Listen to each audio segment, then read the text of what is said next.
to this. And there we go. We're also, oh, nope, no way. I edit that.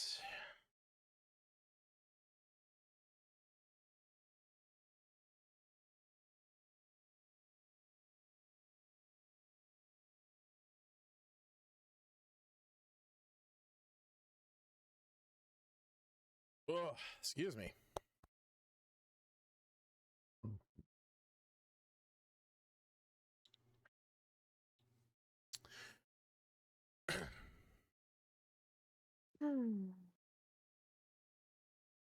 Alrighty then.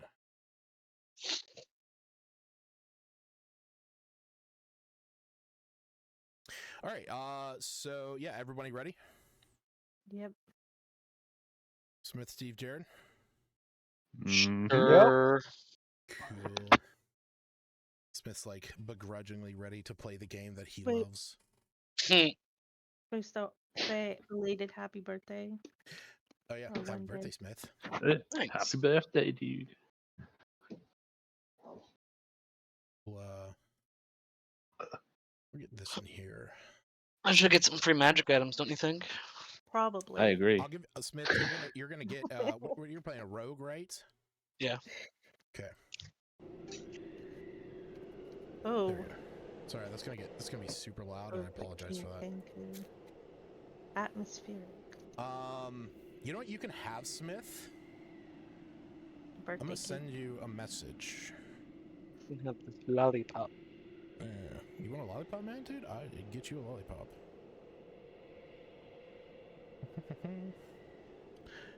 I just gotta find the thing. Oh yeah, to those watching at home who might be watching this, yeah, this is a one shot. So there you go. This is one shot. As you can read on the screen where it says one shot. Oh shit! I thought I had this. Was it in Molly's message directly?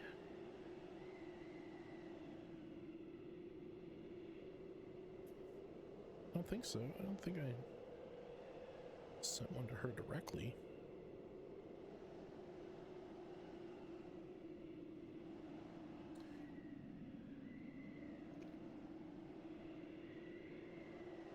I think it was an Unearth Arcana 7.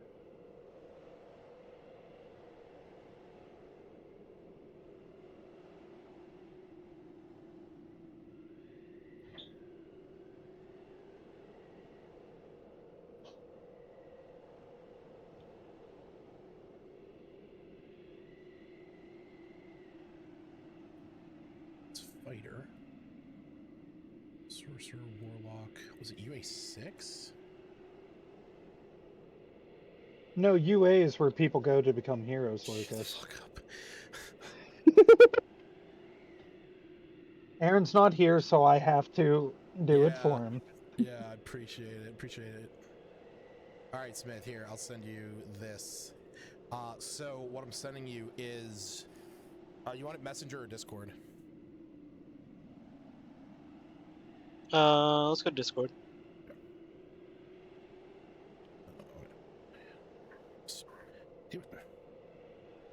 There we go. Now I can get in your messages. There we are. All right, so what I sent you is Cunning Strikes. When you deal sneak damage, you can add one of the following effects by subtracting 1d6 from your sneak damage. So you can disarm a creature at a you can poison a creature, which you have to have a poisoner's kit if you want to use that. You can trip a creature, making them go prone, or you can withdraw, which after you attack, you can move up to half of your speed without provoking an opportunity attack. Cool. So, there's your birthday gift. Thanks. Yeah. I actually gave that to the rogue that is playing in my library group, and it's she hasn't really used it a ton, but we haven't had like funny enough, I was about to say she hasn't used it a ton, but like the 2 instances where we've had combat since she got it, the one was against stuff that was already dealing poison damage, was stuck to the ground, and had nothing to be disarmed of. And the other one, her character was petrified, so she wasn't even playing her own character. She was playing as an my. NPC. So, all right. So to give a quick recap of what this one shot is about today, and for those of you watching at home, or to any one of you here, this is actually part of the I bought this a while back, or I joined the Kickstarter a while back, but this is mini dungeon tome. This is one of the adventures in the mini dungeon tome, which there is a Kickstarter for the second one. That's actually what this is from, because I have the PDF version, but I think it's like AAW.com or... I was following No, the it's not Kickstarter. AAW. Mini Dungeon Tome 2. Oh, yeah, it's adventureaweek.com. So, yeah, if you're watching this out there, you can go there. You can actually buy this adventure for 99 cents just to get the PDF. But I have access to it. This is page number 210, Plight of the Winterlands by Michael O. Holland and Thilo Graf. So this is, I do want to admit, actually though, backed that one. I do want to admit, I thought it though, was just straight up, this is an 8th level adventure meant for 6 players. There's only 4 of you, but I give you guys more magic items than I should, and I also gave you guys a bonus feat, so you should be fine. Probably. But just, I want My you to know body that in is mind, ready. in case one of you does die. So, the quick little recap. Each summer, the people of the Semper Vale send tribute to the Archmage Gonran. The wizard was once a hero who drove frost giant raiders from the region, but over time he has proved to be as unscrupulous as the giants before him. This past season was lean, and there was no surplus to support the tribute. The enraged wizard's wintry minions soon began to terrorize the Vale. His lair, formerly the Hall of the Frost Giant Jarl, is situated high above in the snow-covered mountain peaks. The Vale has no militia. Only the party can save Semper Vale. So, our session begins as the camera fades in on an icy fortress. A stronghold of towering stone and chilling ice perched atop a snow-covered mountain. The citadel exudes an aura of menace, casting shadows that seem to darken the sky itself. As we pan down swiftly across the mountainside, soaring past cliffs that challenge the heavens and frozen waterfalls that have forgotten the warmth of the sun, the terrain changes gradually, and the camera captures the stark contrast between the lifeless world above and the struggling realm below. As we reach the foothills where signs of life begin to appear, our eyes are drawn to a horse-drawn carriage on a winding dirt road. Inside this carriage sit 3 of our intrepid heroes. So between Stacy, Steve, and Smith, who would like to introduce your character first? Me? Okay, good. Sure. So, Breeze is a Furbolg. Her heritage is from the Semper Vale, and she's heard rumors of things going down, so she's coming back with her good friend Dingleberry, or whatever his name is. Angle. And said, like, so she needs to go back home and see if these rumors are true, and she knows they don't have their own protection, so Right. don't know about this Smith dude though. Yeah, Smith is sitting quietly in the corner. All right, Steve or Smith, who would like to introduce their character first? I'll go, I guess. Okay. My character is Hingle McDingleberry. He's very proud of his name, just so you know. And why wouldn't he be? Not really much of a backstory for him.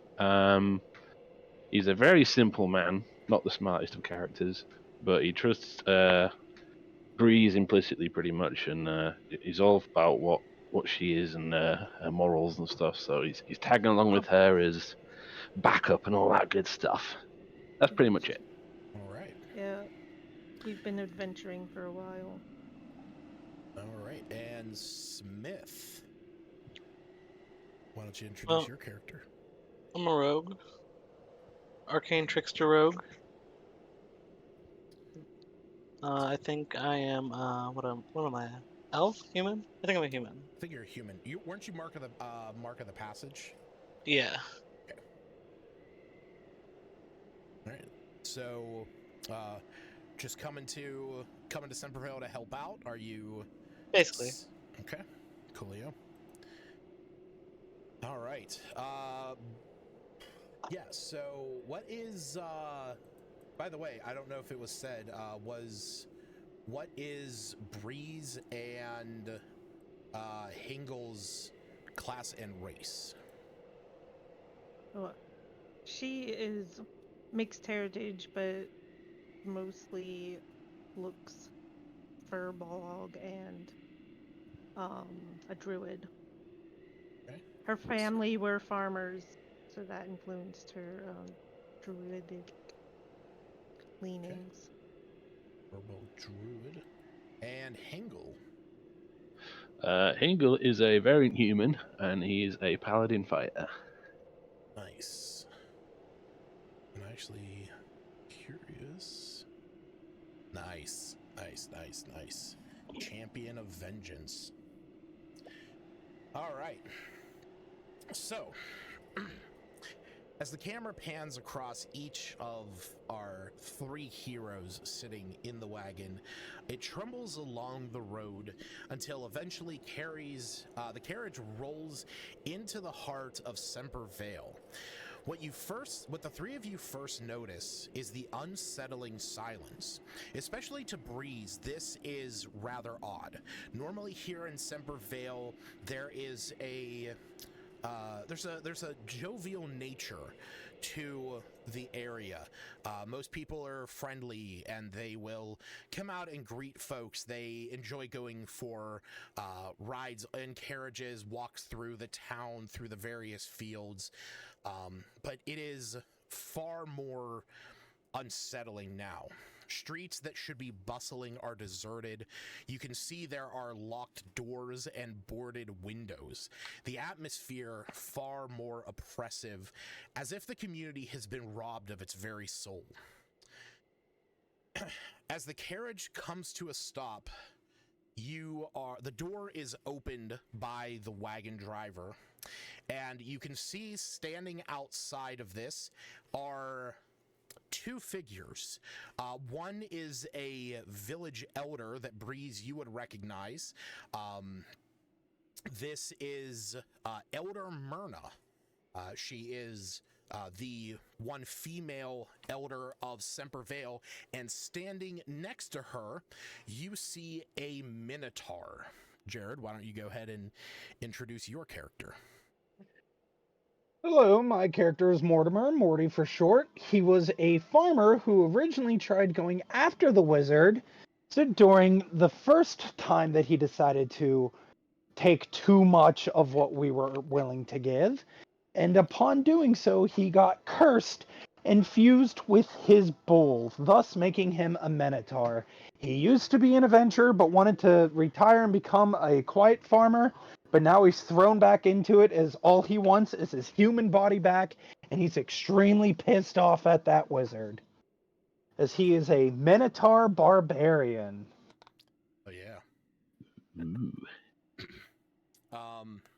So, as the three of you step out of the carriage, Elder Myrna looks at the lot of you and says, she turns to you, Morty, and says, Oh, thank goodness. The other adventurers have arrived. As she turns to the three of you, she says, please, the four of you, join me here in the hall with the other elders. And you see that she turns and steps into a rather long hall that, Breeze, you will remember, this is the community hall where you would have special events and occasions where there would be feasts and celebrations, or just times where the community would come together. Breeze would say, I would love to say it's good to be home, but unfortunately, the rumors seem to be true. Yes. He's really lost it. Gonran is showing his merciless side. That is true. The harvests over the years have been dwindling, and this past has been the worst, and now we feel that his wrath may know no end if something is not done. I want to say, like, during the wagon ride, Breeze would have said either directly or more like indirectly or in her own breath to the other two that it's the book. She wants to get his book. Oh, okay. All right. So you want the Grimoire of Gonran. She thinks that's where his power lies. Okay. All right. So Breeze has the objective of trying to find and handle the book. It used to be so peaceful here. All right. So, as you guys step into the hall, you see the other two elders standing at the far end, Elder Joram and Elder Gavril. All three of them are human. And as you are all taken down to the very end, they look at the lot of you, and you see Joram has a look of relief and yet anticipation in his face, as if he is encouraged by the sight of adventurers and those that would be willing to help. You do not see the same look in Elder Gavril's face. There's a bit more of a furrowed brow in his eye, and a bit, somewhat of an annoyance, if you will.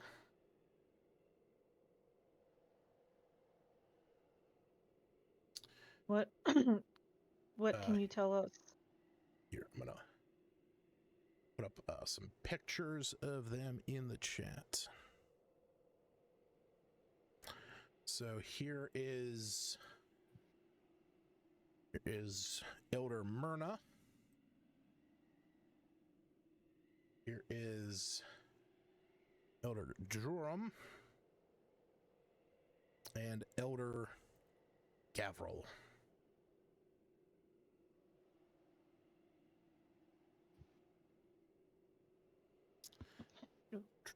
What were you going to say, Stacy? Oh, she would ask them how things have been. I guess she'd be looking around for just her mother. She is fairly No, certain the it's rest been of a her living siblings. hell. I got turned into a goddamn bull. Just touch out a character. She's supposed to know this dude. He was also part of the area. I would say. I mean, I would say that from looking at him, you probably would not recognize him because he now looks like a minotaur. But you probably knew him before that. That's what I was asking. Like, maybe she doesn't recognize him, but would she have known of him, even if not well? How well was Mortimer known prior to Or becoming maybe he showed up in the between Minotaur? while Breeze was I mean, gone. his background is folk hero. I mean, he was a adventurer who decided to retire in this area and become a farmer. So I Yeah, would assume so they would Maybe know him. maybe So it was in between. Like I have her like gone for years. sure. Maybe we'll say so then we'll establish that that in the time that Breeze has been gone, Morty had shown up wanting to retire, and when Gonran first started to exercise his tyranny into the Vale, that Morty was one of the first ones to try and stand against him. So yeah, we'll say that the two of you do not know each other. Okay. That's quite a circumstance, and she'd be looking around for her mother, not expecting her siblings to have come home. Would you have We sent word to we your all mother that you decided. were coming? Yeah, I had her like her mom was writing, but never said anything. But you could tell the tone of the letters were like off, I guess. So maybe she didn't say she was coming. She just heard the rumors, and her mother's letters were like a bit different than they should be. Okay. So no. Yeah, I'm gonna Just say like I from need to go home. yeah, No time to send letters. I'm gonna say from the time of getting off the carriage to being ushered into the hall, you did not see her immediately. And it is just the four of you and the three elders here in the hall at the moment.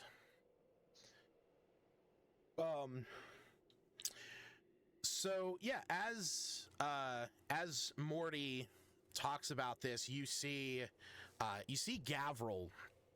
He kind of looks across all of you and says, is this all of them?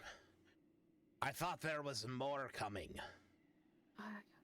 I brought my friend as soon as I heard the rumors, Well, and we picked up this Smith dude on the way.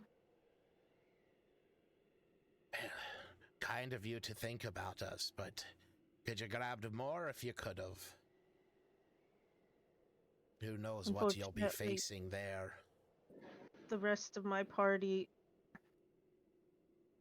Also, are no longer with us. you see Elder Joram steps up and he says, "I think they will do fine. They seem hardy and robust, and we know here the efforts that Sir Mortimer has put forth for our safety in his time with us.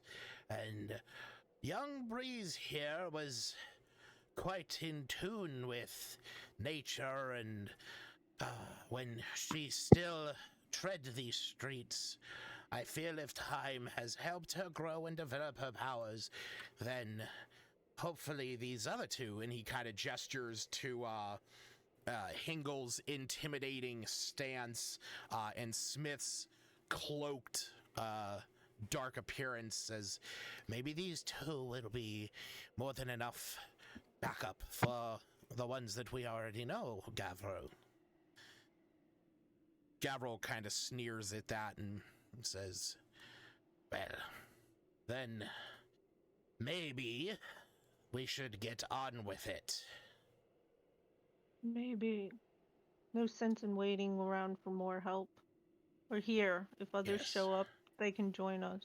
We're lucky anybody showed up at all.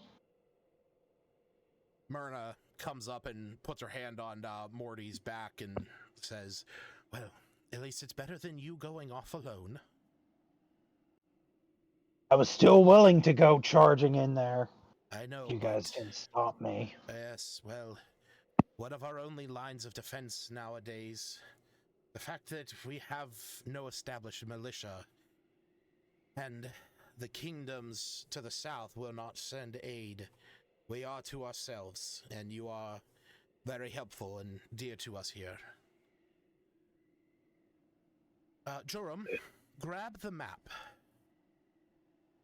And you see Elder Joram kind of hovels over to a small desk off to the side, goes through some of the drawers, and a moment later returns with a map, tattered and furled, as he lays it down on the table and puts some glasses and plateware on the edge to keep it from folding up on itself. The map itself shows the landscape here in Semper Vale, as well as the distant mountain peaks off to the west. He says, "We obviously know where Gonran's lair is, but what traps and creatures protect it, we are unsure of. But you are welcome to this map. The journey there should take 3 days, unless you have some means of magical transportation." He kind of like looks expectingly over the group. Would horses make it faster? Can we spare any? The horses of the village have been, well, we are not able to spare any. With the recent attacks, we are down to the few workhorses that we need to get some of our wares to and from the kingdoms to the south.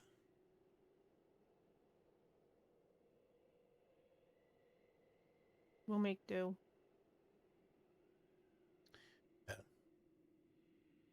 Then, with that, I wish you the best.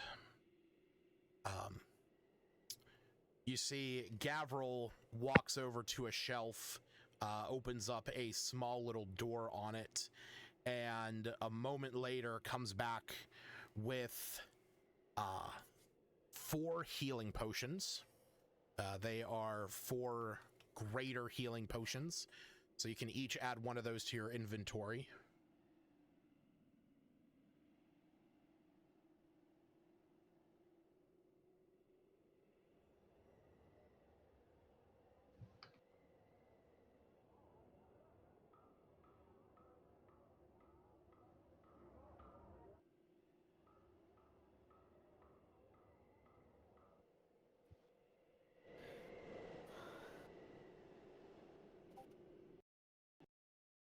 We're grateful you can spare these. Yes, well, we're gonna hold on to the others in case. Says Elder Gavril. You can see that there are a few more, and Elder Gavril says, "Yes, well, we are going to hold on to these in case the worst happens, and we need to hire more." Absolutely. We have you secured yourself in some sort of, is everyone just gonna be in here? Most folks have sequestered themselves in their own houses. Work obviously still needs done. We have guards stationed in the hills to keep an eye for the incoming attacks from the variety of creatures under Gonran's control. The air elementals and Thank you. some of the mephits, as they are recognized. But that having everybody here would just give them a stronger target. No. One big target. Yes. Spreading Probably out not and best. having the folks sequester themselves in their own houses seemed like the best intentions. Being hidden seems the best right now. As far as anyone's noticed, it's only been air elementals and mephits. Well, that is, for the most part, what has beseeched us down here. I do not know what dangers lie within the fortress at the top of the mountain.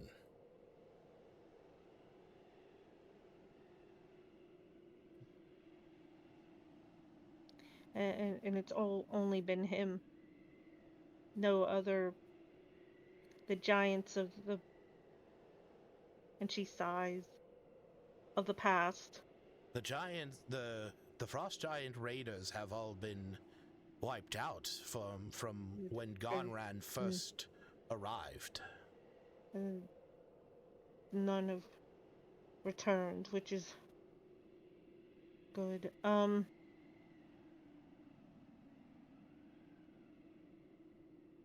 Has there been many deaths? She's indirectly trying to not ask about her mother. She nods. Only the people that refused to pay up, or they saw worse fates. Yes, those. When we sent our tithing to Gonran, and it was not enough, he came to the village requesting more. And as Mortimer says, those that refused to provide more were either killed or disfigured. She gestures to Mortimer. So. Excuse me. And my mother. What is your mother's name? I don't. I'm gonna. You don't have your mother's name. I'm gonna ask about an NPC and not know that NPC's name.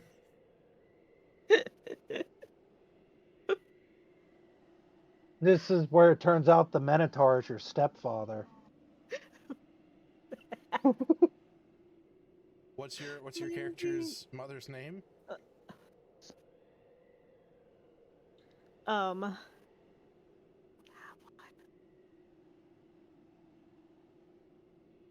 don't know. Gale and Breeze. That works.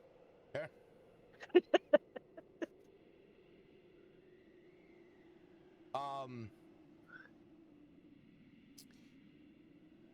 You say Gale, and Jared, I'll let you handle that. Wait, what? Why am I handling it? You get to decide if it's good news or bad news. To yes and that. Yes, Gale. I don't know if you know her. She doesn't look much like me.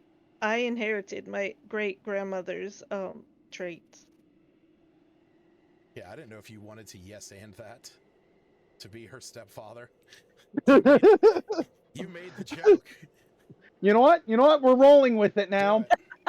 Oh, you're talking about my wife. I remember her talking about having kids that all left town. Wait for you to visit us. Mention you in any of her letters. Just a farmer friend. Why would she leave that detail out? Nice to meet you. I'm so sorry you have had this fate. This is ridiculous. Sorry, I said that.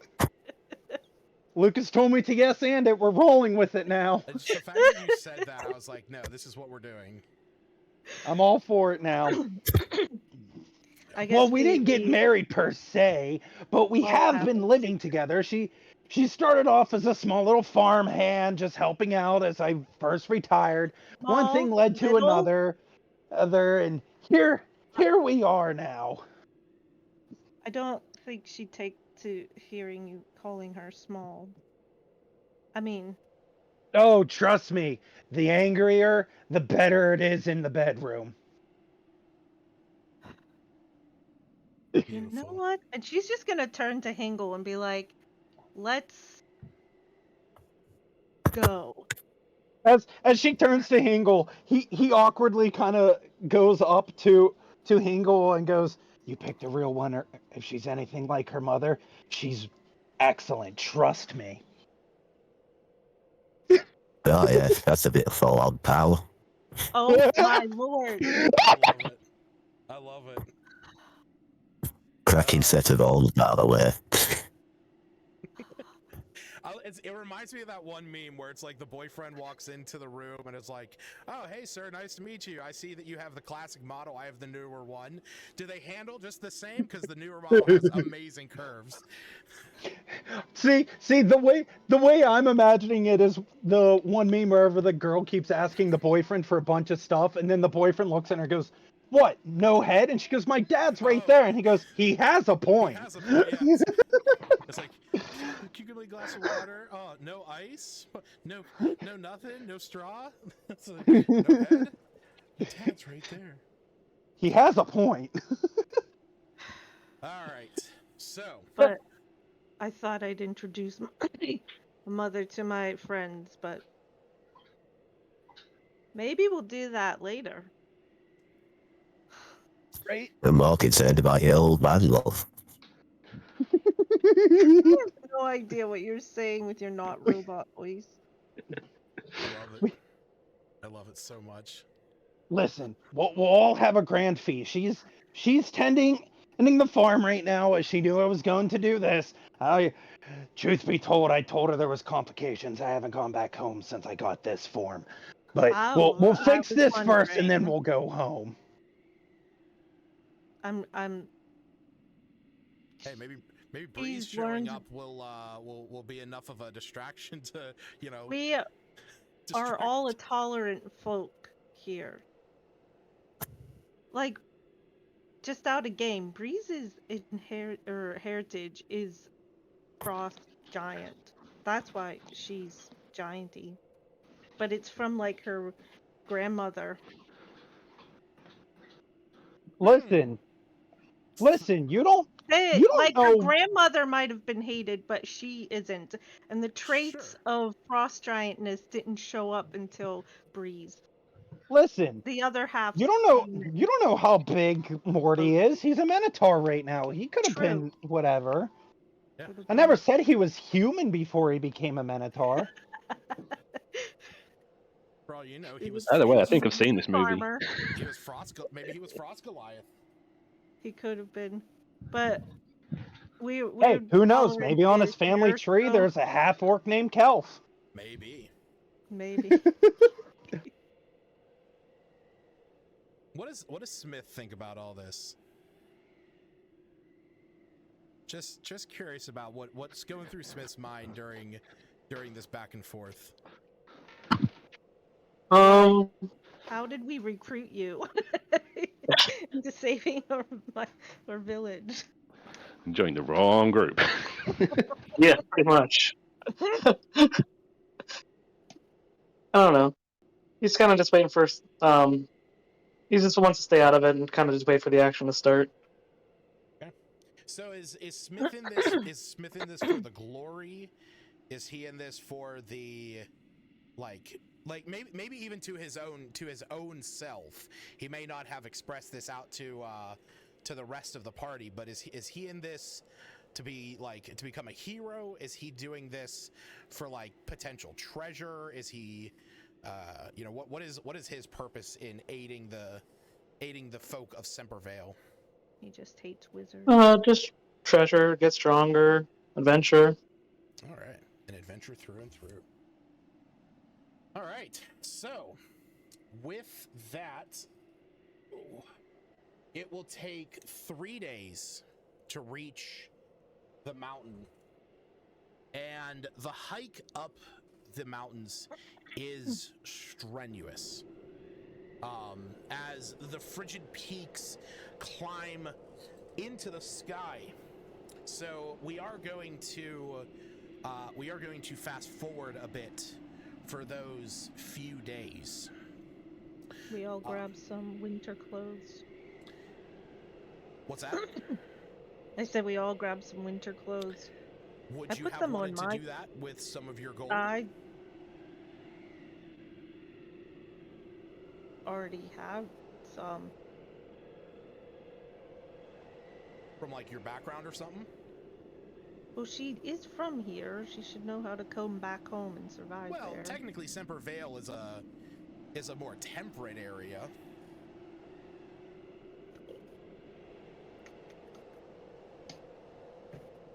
Frost giants lived there. Frost giants I'm lived just in the mountains. confused. Yeah, the frost giants lived in the mountains. Mortimer has fur. He's ready. It's true. We do indeed. All right, so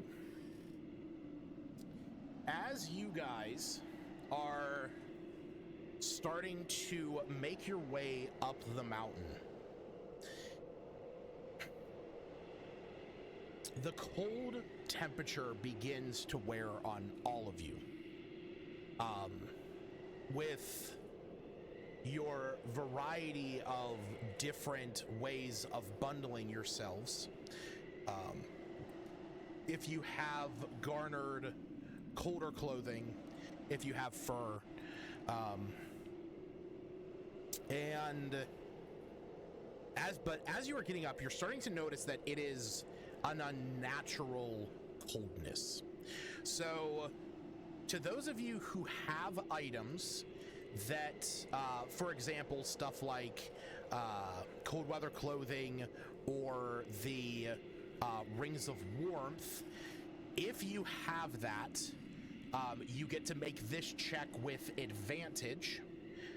But if you do not have anything like that, and you don't have any gold to purchase said things, because keep in mind, cold weather clothing costs 10 gold. So if you have 10 gold from character creation, you can add cold weather clothing to your inventory.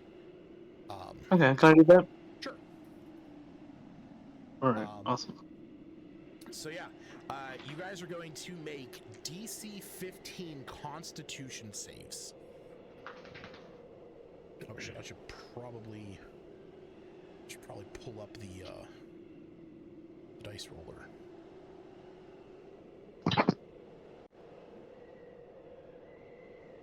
The fur helps. What'd you get? 16 21? plus 5. Nice. All right.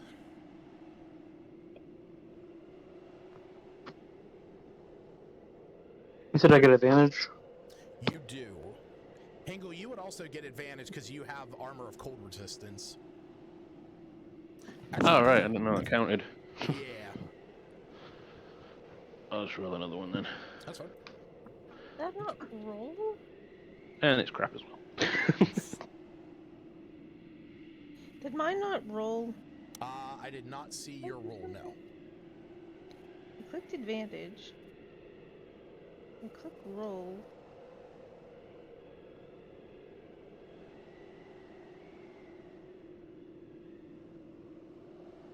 I don't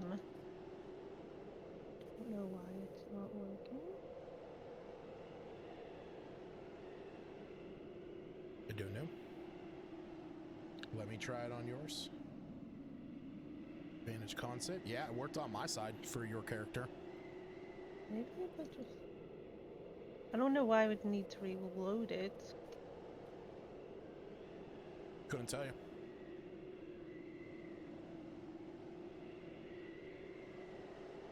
Go ahead and try and roll again, just to see if it works. I would say just try and roll anything. Everyone? Okay. It's like there's no dice. What do you mean? It's like there's no dice? It's like there's no dice. Nothing is happening. Like when you go to your actions, you can't click your weapons, like your attack rolls and stuff? Yeah, what? Are you are you signed in? Yeah. I'm like looking at everything.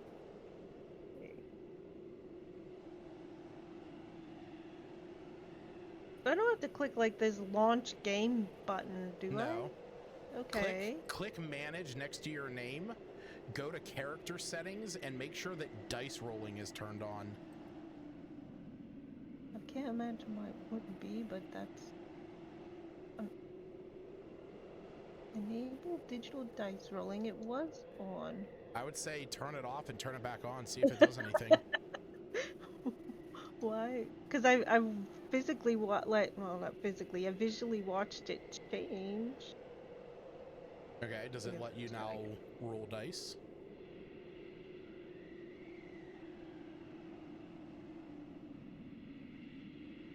Yeah, if it's off, all those little squares and boxes are gone, and they were there the whole time. So So does nothing happen when you click it?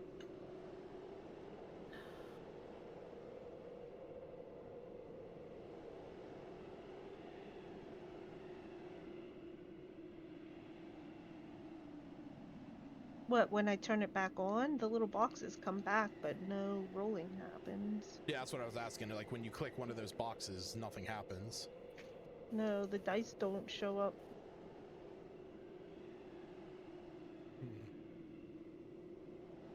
I don't know what to tell you. I'm just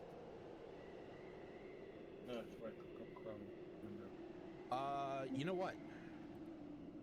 Try opening up your other character in... Why do I need an entire new window? It's the only thing I mean, it shouldn't be, but it might be because you have 2 active characters in the campaign. Like I said, it shouldn't be, but that could Doesn't be it. Eve have to? I don't know. He might not. No, nobody else does. Okay, that could be. I'm gonna deactivate the other characters. So reload your character sheet and try it now, because I just deactivated your other character.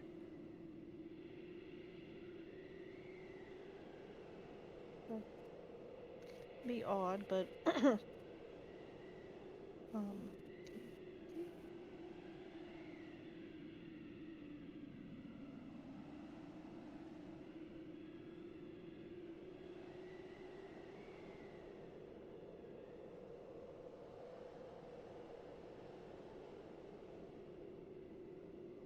it's not clicking anything. This is bizarre.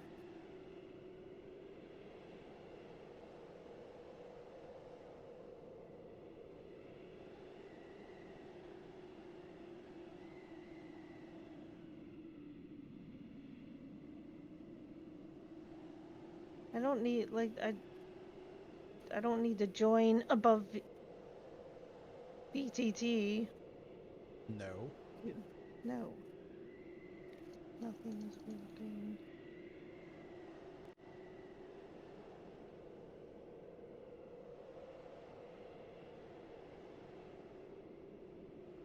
Yeah, honestly, I couldn't tell you why it's not letting you roll.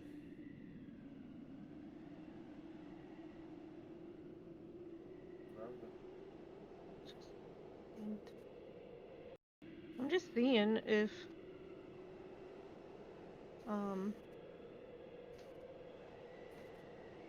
Open it in a new browser. Like if you're using Chrome, like open it up in like whatever that other one is, Explorer, Edge.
Well, did you get to work? Yeah. Who's in tight?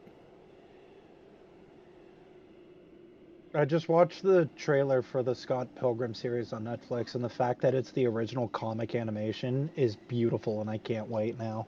Nice.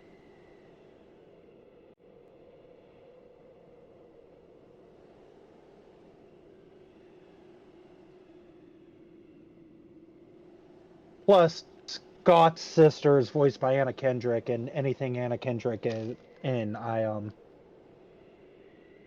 divorced my wife for Anna Kendrick. Nice. I'm pretty sure she would divorce me for Anna Kendrick.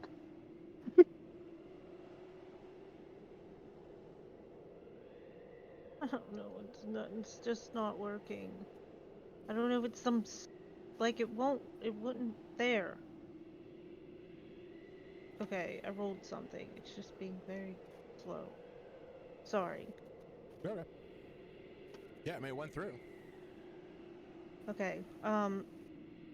Advantage on con saves, you said? Yes, advantage on con save, and you have a +1 to that.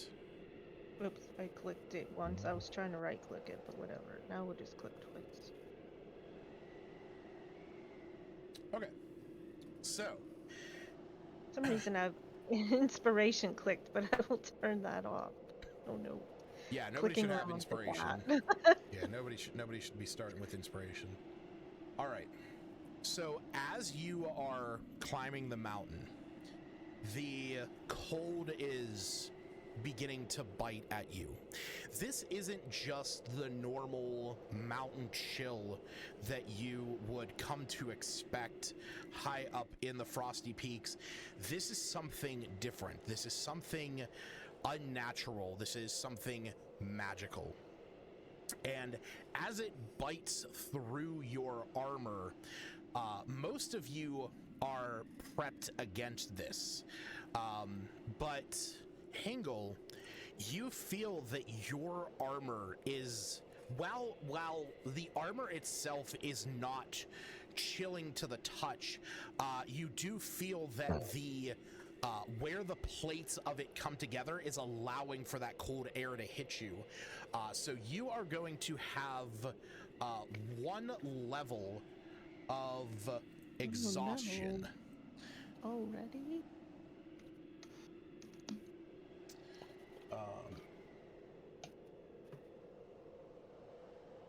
Let me just do something real quick.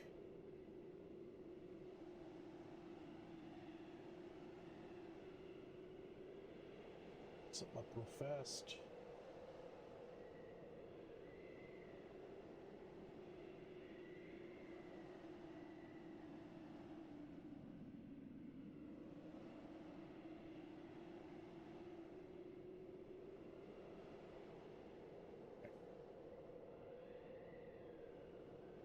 Yeah, so what that means is I am going to be using the newer version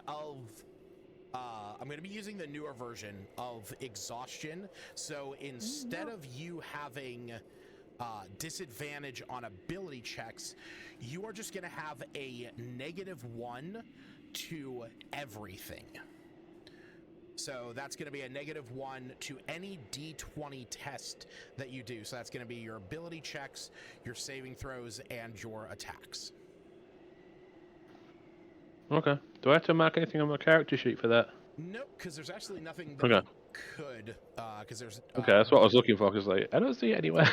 Yeah, it's just one of those things where, like, kind of like with Smith, and I guess actually also with you, whenever you attack with your Barbarian Rage, we just kind of have to mentally mark it that it's a -1. All right. So, as the chill is starting to hit Hingle, you guys do eventually reach the precipice of the mountain, and before you is a large icy block. Now, the pathway leading up the mountain, you are actually following a frigid river on your way up, and you can see that this lair has been carved out of an icy block which covers this river. You can actually see the river flowing underneath it. As you approach, you see that the ground itself is made out of slick ice, that the fortress itself is fully made of ice, and you feel that it might be slick on the inside.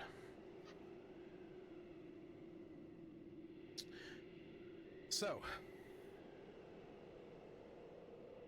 I'm going to preface this by saying, without specialized winter footwear, if you try to move more than 20 feet per round, you have to make an acrobatics check. Otherwise, you fall prone.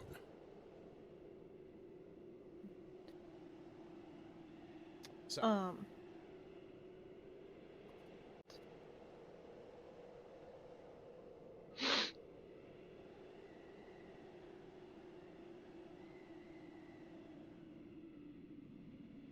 I'm ready.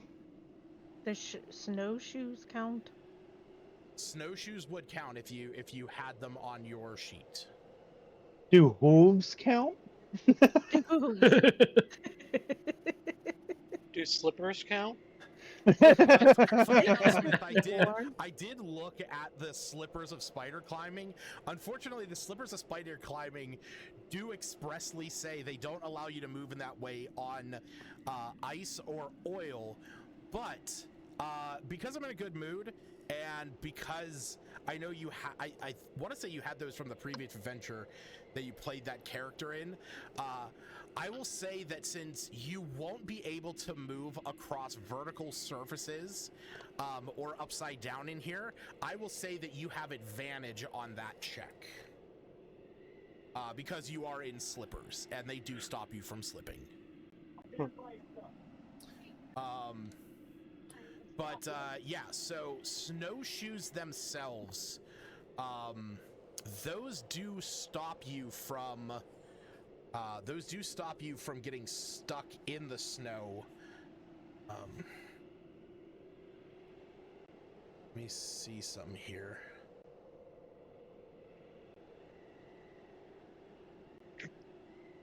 I did stupidly, like, there are boots that I've got before. I completely forgot to look for them. They could have been my magic item.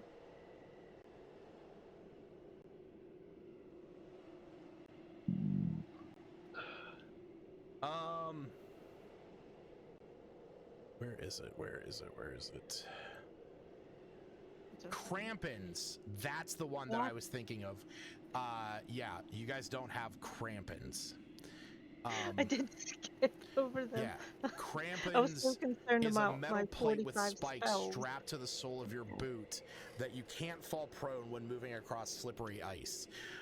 So none of you have crampons. I'm gonna say since Smith has the boots of slipperiness, he can have advantage on those. What about my hooves? You know what? Again, I will argue with the fact that you have cloven hooves. I will also I don't know give if you those are advantage. easier or not on ice. Pretty sure that's I less feel like advantageous. they'd be worse on ice. I don't know. Yeah, hold on. Hold on. Let me, I'm just I would trying to advantage you wearing a imagine hat. How, like, let trying to me walk look this across. up. Horse on ice. They have. Yeah, look it up on They have YouTube as well. It looks horseshoes. hilarious. Where Yeah, cows, I'm just looking at a horse cows falling over typically on don't have ice. shoes. Cows on I don't ice. know. I'm The looking new at a Disney. powerful horned bull currently on ice in Yellowstone Park right now. While having four legs may give horses more balance than their two-legged owners, they can slip and fall on any icy surface. Oh god. Just don't Yeah. feel like people go horseback riding on the ice. Oh yeah. Adding traction by applying sand, wood, straw, wood shaving straw, or horse-friendly ice melt. So yeah, no. I'm gonna say the only one right now who's getting advantage is gonna be Smith. So and not my. That's fine because the You're- way I view this is I'm just gonna if I do my rush attack, it's just gonna be I slip on the ice and my horns impale them in the leg. Sure. Yeah, you have your goring rush ability. Well, arguably that is just 20 feet, so Yeah. it's only if you move more than 20 feet.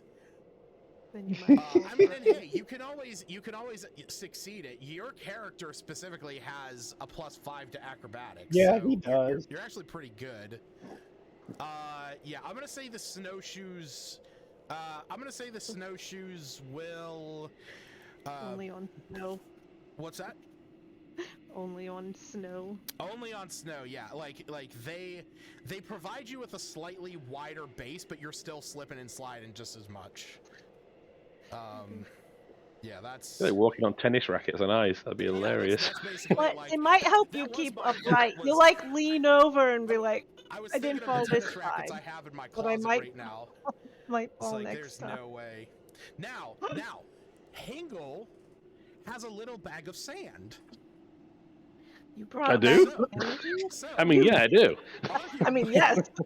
Arguably, because I looked in your inventory, you have a little bag of sand. Arguably, I will say with that, to have that, I will give you the To, like, option. spread it. Should you be in a situation, you can use an action to throw sand down, and I will allow it to cover a 10 by 10 square. Okay, cool. You know what? Just Since curious. we're spending all this time arguing random bullshit and everything else, Uh-huh. what about honey? Oh God. What about Wouldn't it honey? freeze? Honey would freeze to the ice, and it would become hardtack. Like I'm. And Oh, pulling okay, these so off. boiling hot tea wouldn't melt the ice? Boiling hot tea would melt the ice. You got a fucking teapot. He has an Oh no, alchemy I have an jug. alchemy jug that gives me beer, boiling hot tea, honey, mayonnaise, oil, vinegar, water fresh or salt, and wine. Yeah. I pour That's out funny. some honey and it's not so sticky. Yeah, you No, can I have was a gonna gallon ask of honey or a quart of boiling hot tea. if I wild shape into an appropriate animal. I don't think I will. I have so many choices. You do have a And lot I of would- choices because you're a level 8 druid. Regardless, But if I'm good to go whenever. Yeah, because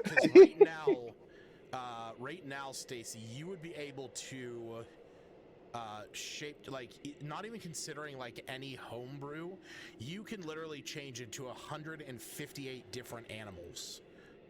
So like an Now, Arctic something as or for other. Arctic, as for things that are found in the Arctic that I would give you the ability to walk on ice without any issue, would be the only Penguin. terrestrial beast that has the Arctic environment, and that is a brown bear.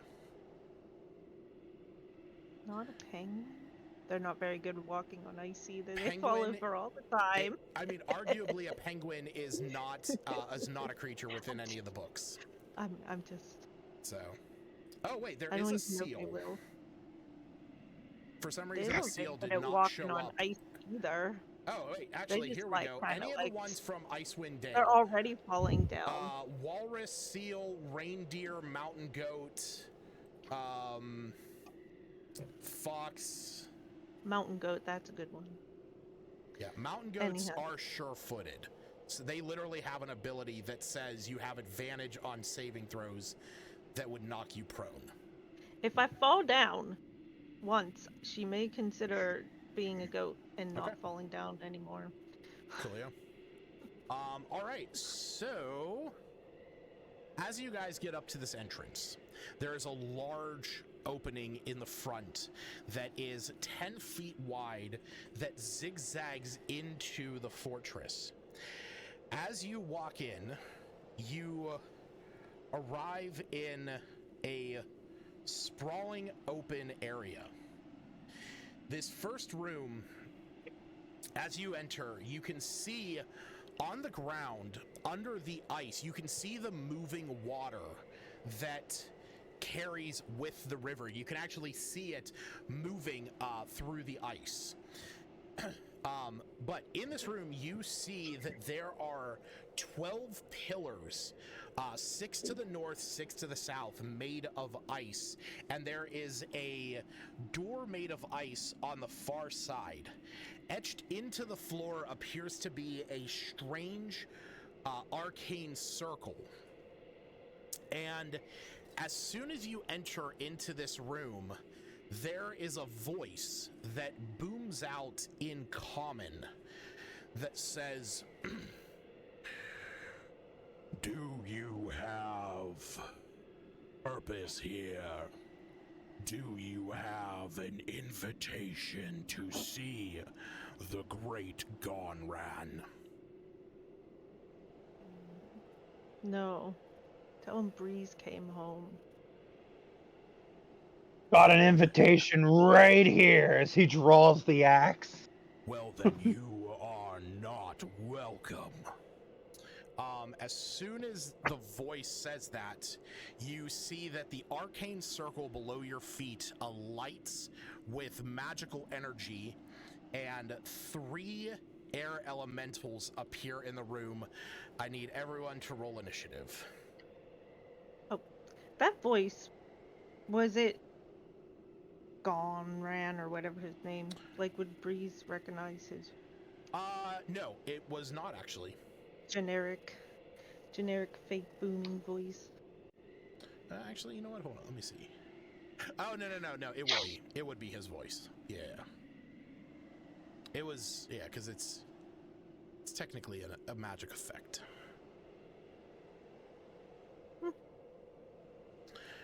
All right, waiting on Breeze.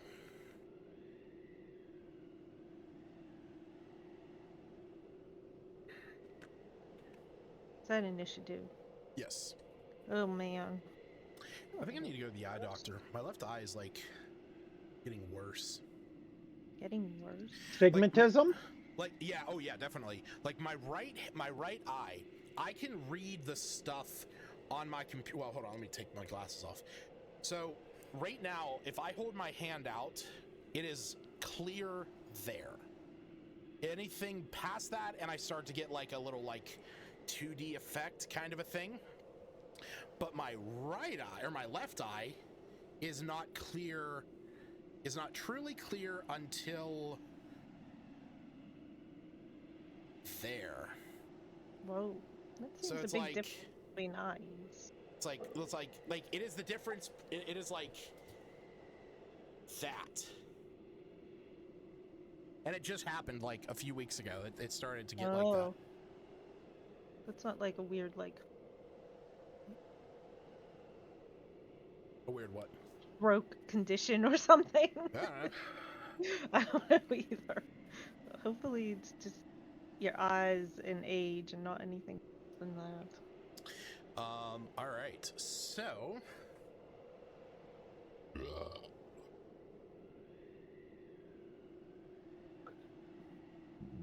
let me roll for them. Are they supposed to be on our map? I don't know. They are on your map. Mm-hmm.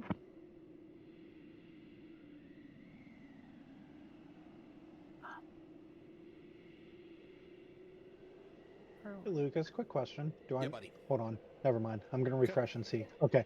Never mind. There it is. I just didn't see the initiative order at first. I'm like, all right, let me Oh, yeah. refresh and see if that fixes it. Yeah, I hadn't actually started it. Oh, okay.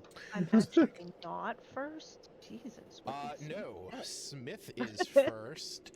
So Smith, as soon as this happens, you see these air elementals appear, and at the same time, you hear a grinding noise come from behind you as a large piece of ice fills in the space behind you, blocking your entrance, or I mean, blocking your exit and retreat. Yeah. Oh, so it's my turn? Yes, you are I top of get the advantage on my initiative. first attack. Sorry, what's that? I get advantage on my first attack since I rolled a nat 20. Oh, you did? Oh, hell yeah, dude. Congrats. Yes, absolutely. You do get advantage on your Okay. first attack. Can I move to A1, I guess? Like right here? Yes, you can. Oh, that's not me, sorry. It's all good. Sorry It's about all that. Let's attack. good. All right.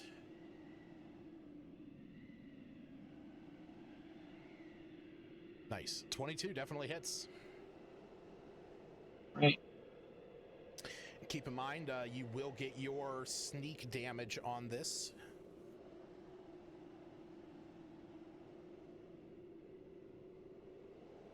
All right. 23.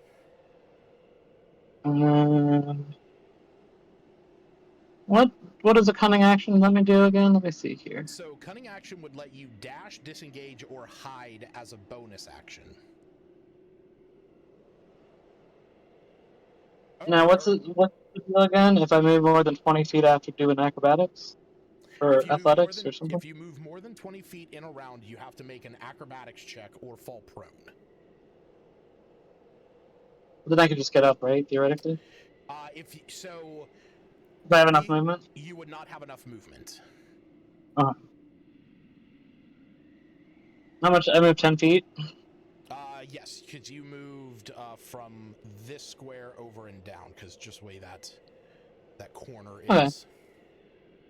I guess I'll disengage as a bonus action and move back. Okay.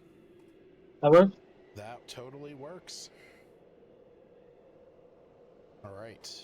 So it's probably gonna make my life easier if I pull this up on here.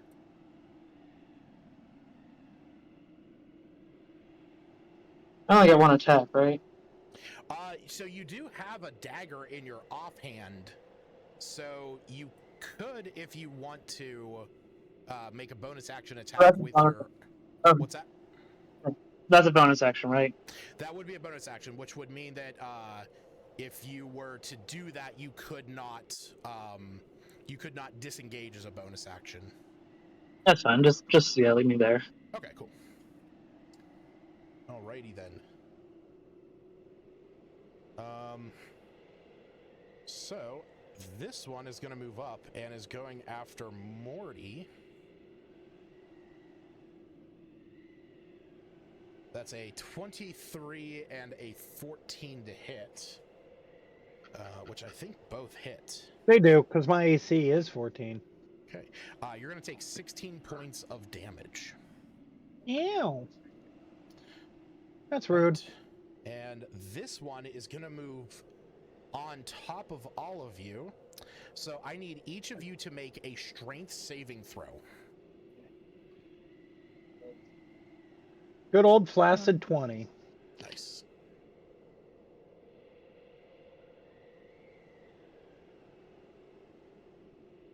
Oh, I got the same. 20. Not a. All right.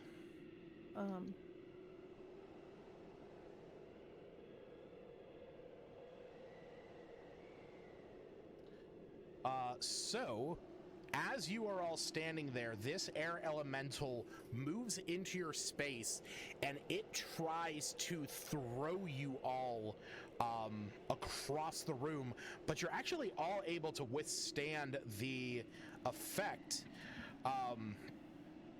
as you are each going to take only 6 points of bludgeoning damage. And That's not elemental damage, though. No, that's air elementals deal bludgeoning damage. Beans. Yep. But it's not the. Yeah, it's just bludgeoning. It's not the elemental damage of cold or.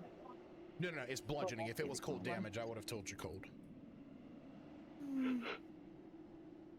6. All right. Yep, 6. Because that you all saved against it, so. Even Smith. All right, Breeze, it is your turn.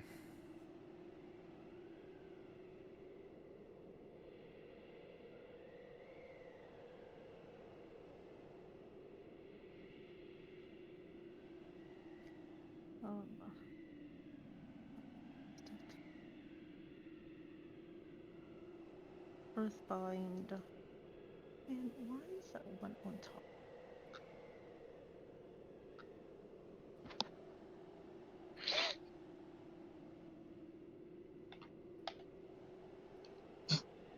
They are officially flying? Sorry, what's that? Yes, they They are actually don't have a officially... walking speed. They only have a flying / hover speed. So Earthbind is appropriate. Because I just... They're elementals. I'm not exactly sure how they move. So... Let me see assumed it here. was Choose a flying. creature, yellow. The creature must succeed a strength save or its flying speed, if any, is reduced to 0. Any airborne creature affected. Oh, yeah. Yeah, so it basically would lose its movement speed.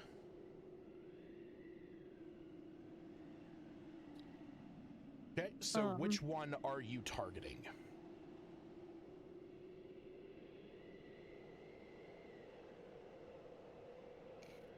A2. Okay. Right. Oh, So that one's in the corner. I was like, weren't there more? yeah, there's one on top of you, one next to you, and one that has not moved yet. All right, so A2 has to make a strength save. And that is going to fail. It is reduced. Speed is reduced to 0. where am I? You said we can move 20 feet before we fall over. Well, before we have to, like, contest whether we fall over. Yes.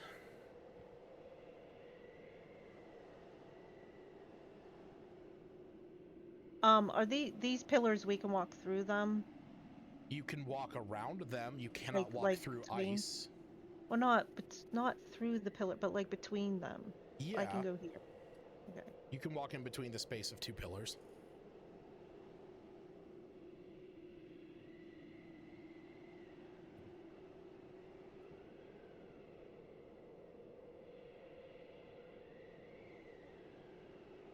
All right. And is that everything on your turn? Yeah, I don't get 2 attacks anymore. As far as I'm aware. Wait. Can I forge this? Is forging an elemental weapon... A bonus action? Okay, Yes. cantrip, a bonus action. Why am I not seeing the BA beside it? Because it's not there. Because it is right there. 1 BA. If you're on your actions tab, it's because it's listed under the bonus actions and it's implied.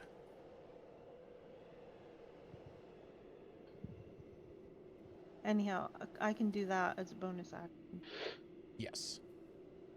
I guess there's ice, so it'll be an ice weapon. Okay. A cold... Wait, is there stone too? No, you are in a fortress made of ice. All ice. An ice weapon. Okay. You currently have an ice weapon in your hand. All right, so it is this one, which is going to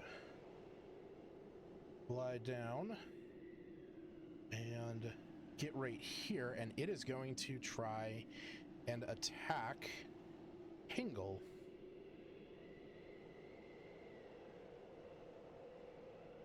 Is a 13 and a 12, which I know both of those are going to miss because you got a fucking 20 AC. So it is Hingle's turn. I'm making any character. I'm going to attack. I guess A2 for now. Okay.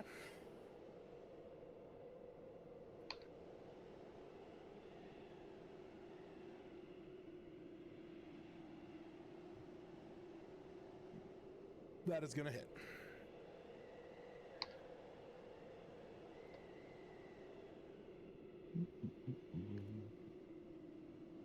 And second attack at the same one. 7. That is, yeah, also gonna hit.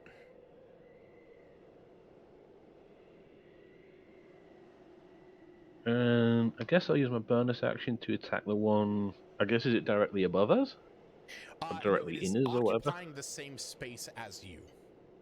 So I can still sort of attack it then. Yeah. Okay. You can attack I'll use the a bonus space action on him. where Breeze was momentarily, or was a moment ago. Okay, I'll try that. Oh, you took Polearm Master. I see. Ah, you son of a bitch. You took Sentinel too. I know what you Yeah. did. He went full paladin fighter to make sure that nobody moves. Nobody's getting away from him.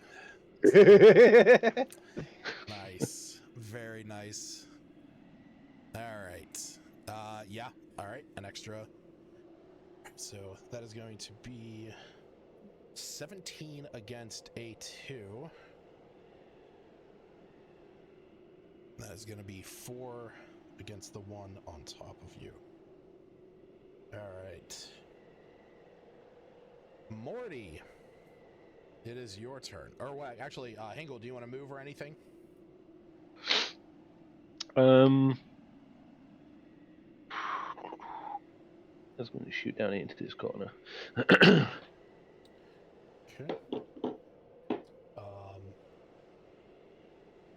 Let's see one.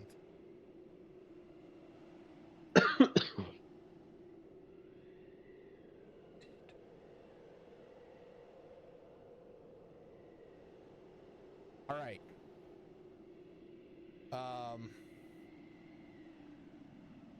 Here's what I'm gonna do. Because I was about to hit you with an opportunity attack, but I realized a moment ago you may not have known this, but you had an opportunity for an opportunity attack. So I'm not going to make one against you at the moment. Your Sentinel feat is the 1D&D one. Immediately after a creature within 5 feet of you takes the disengage action or hits a target. Oh, never mind. That's against you. Because I was say Smith took disengage, and I thought that meant that you could hit the target that he was hitting. Never mind. Then I am going to hit you. Opportunity. Oh, nice. And I actually hit. You're going to take 13 points of bludgeoning damage. As A2, the one that you dealt the most damage to, as you are moving down across the floor, just swirls around and kind of hits you, sending you down there a little bit quicker. Morty. Not 5 feet. That's not. It's 10 feet. What? Every reaction if he's within 5 feet of me. But he's not. Yep. Morty. let's see where this goes. Oh boy! A bolt of light shoots from your chest. Another creature of your choice that you can see within 30 feet of you must succeed on a Constitution saving throw, or take 1d6 radiant damage and be blinded. All right. So you have entered your rage. Yep. And as an action, you are using your. Well, no, this awareness. is. The magical energy happens immediately after I rage. It's not using an action until after. Magical energy rolling inside you sometimes erupts from you. When you enter your rage, roll on the magic table to determine the magical effect produced. Oh, I was looking at magic awareness. No, you're right. You're totally right. Yeah. All right, so, okay, what is this? A creature that is going to be blinded, and what's the DC? 13, okay. So, which one? I'll hit A2. Okay. It succeeds. Okay, then nothing really happens, because I don't even think it takes half damage. Nope. Right. Now this is where the real fun begins. I'm raging. I can now go ahead and do a smack with my weapon, which is now a +8 instead of +7. Or no, it would be a +9 instead of +8 because of me raging. Because it's strength-based. Not to hit. Oh, just the damage? Okay. Just the damage gets your rage bonus, which is a +2 to the damage. That's 25 to hit A2. Yes, that hits. That is 12 slashing damage plus the rage bonus. All right. So that's going to be 14 as you are slashing through air. It's a good Yeah, thing you I took am. that magic axe. It's Yeah. a woodcutter's axe. I know. You're very lucky you took that magic axe. Also, immediately after you hit a creature with a melee attack as part of the attack action on your turn. Oh no, the bonus action was rage. Never mind. Correct. Yeah, the hammering horns. Yep. Coolio. Smith, back up to you.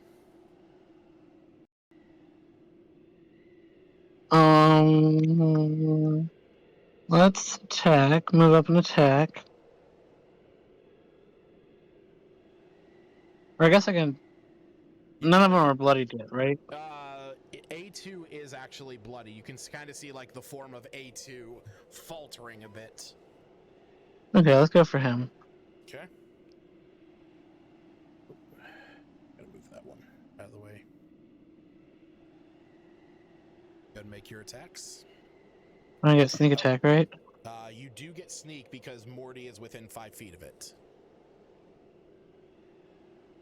Damn. Jesus fucking Christ, dude. Yeah. All right, Rogues so- are broken.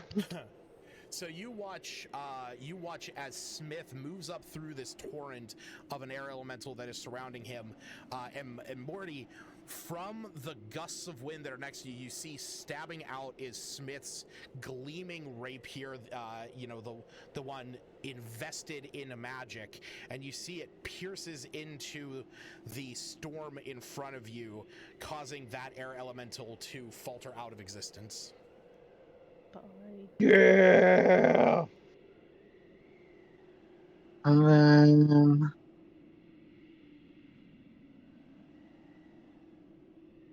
I think that'll be it. Okay. Well, it is now the one that is on top of the two of you, and shit, I don't get to use that again. So, it is going to move back, and it is going to try and wall up each one of you. That goes to Mortimer, which hits, and that goes to Smith, which hits. Mortimer, you're going to take 5 points of damage. Is that And with my that is resistance with it- does range? That is with it Okay. taken into account. And Smith, you're going to take 20. Yikes.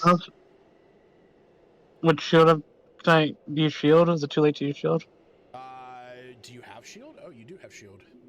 Hold on, let me look at something. Shield would not have helped you. Okay. But you do have your roguish, uncanny dodge, which allows you to have the damage you would have taken. Let's do that. So 10. Yes.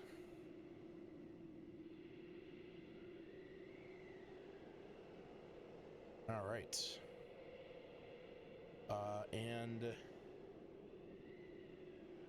this. Up next is Breeze.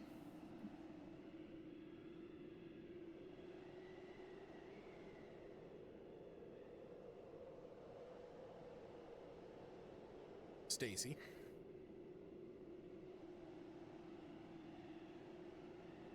I was just looking at the forge elemental weapon and what it does. It basically just makes a weapon out of that element, and you can So use it's- your spell attack bonus for it, and it's for your level it'd be 2d8 of the damage. I was just curious about the element, the damage it would do, because I was imagining it'd be like a knight or not, like a sword or something, but it would still do cold damage because it's ice, or slashing because it's. I was just. I mean, if you're making it out of ice, that to me would be cold. and not sharp. What would make it slashing damage? Like, Slashing would be as if you had something like rock or stone that you would form into a blade, or like obsidian or glass. because I was thinking stone would be bludgeoning, and that ice could be. Anyhow, that I was just looking at that. Yeah, I would use that weapon Okay. at E3. I know. Sir,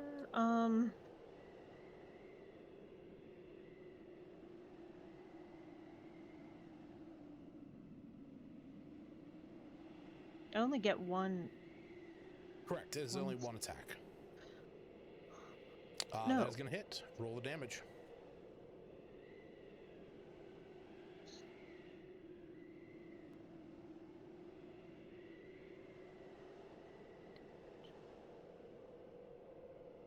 So the crossbow expert wouldn't allow me to have a second attack? Is that not? If you have your hand crossbow in your other hand, like if you're dual wielding them.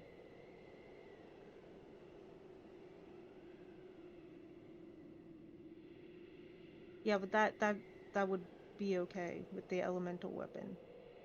Yes, the element, as the spell expresses, the elemental weapon is a one-handed weapon. Oh, I was thinking the other part where it had to be a property. I was mixing them up. So I would do the crossbow next then. But as your bonus action, yes. okay. Wow, 21. That hits. Oh, a 1. Anyhow.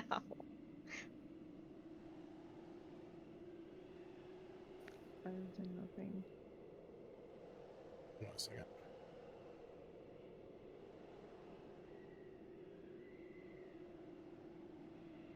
Hold on, you have a light crossbow. You need to have a hand crossbow. Oh, I don't have the right one? No, you have a light crossbow. You need to have a hand crossbow. A light crossbow is two-handed. I thought it had the crossbow comma light, and I just thought it was a... No, yeah, there's one specifically which is crossbow hand, which is a one-handed weapon. Does it just do different damage then? It does. It is less damage. Not only that, but also when you have a hand crossbow in your offhand, it changes how much extra damage you get to that.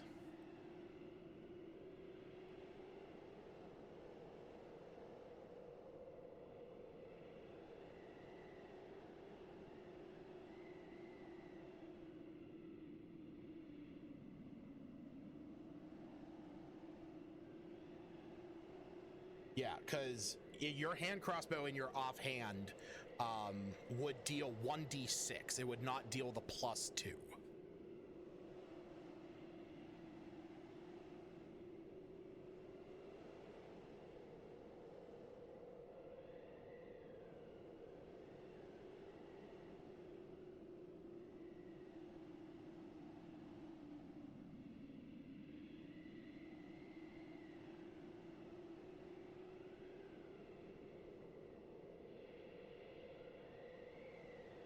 So just the 5 then?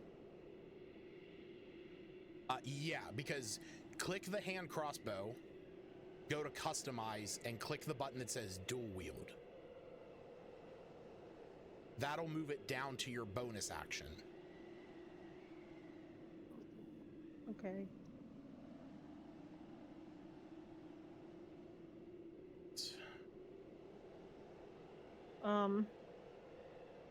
I can still move around this elemental without getting...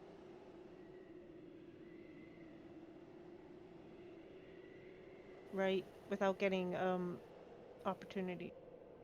As long as you do not move out of its sphere of influence.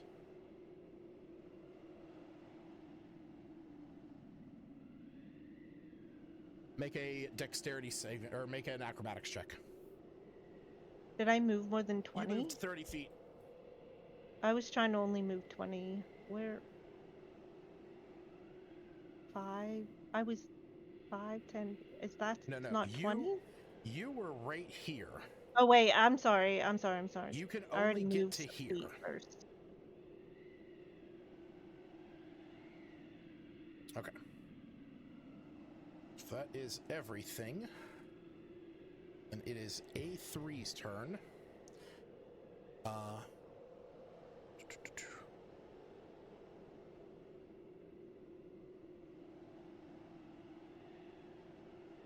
Smith and Hingle, you guys would get an opportunity attack against this thing. Yippers.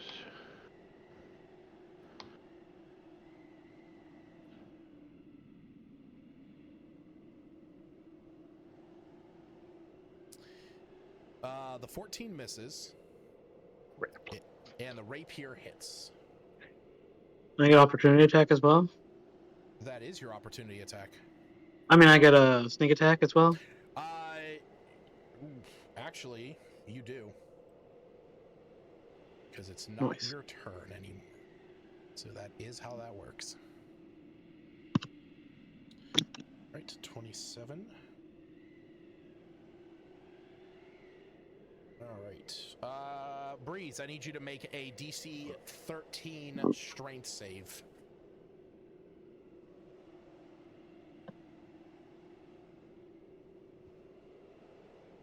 Oh, there we go, little... That was pretty... That was pretty low. As the air elemental moves up, you see Smith stabs at it from behind, causing a bit of a faltering in its form, but it moves up onto your space, and you are thrown through the air. We're gonna go. Is this where that protective wings as a reaction would work? Let me... Or it's different because it's a strength.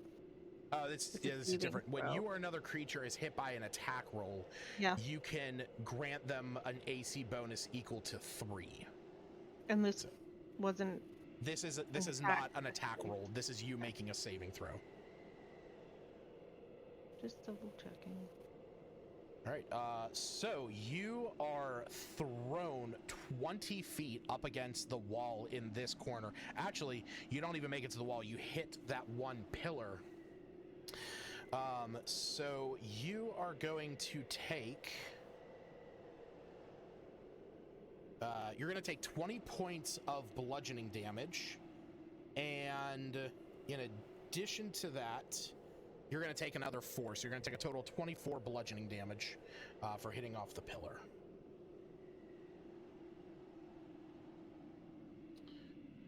And this thing is going to move up here. Hingle, it is your turn. Can I attack A1 from here? Is that 10 feet?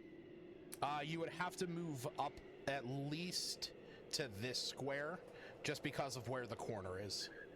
Yeah, that's what I should check him. So that's good. I will attack A1. Okay.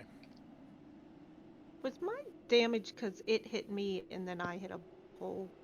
So the initial damage was because it used its whirlwind ability and it dealt you bludgeoning damage from the gust of winds that you are encapsulated in, and then your failed strength save allowed it to launch you 20 feet, but you only went 15 before you hit into the pillar, taking an additional 4 points of damage.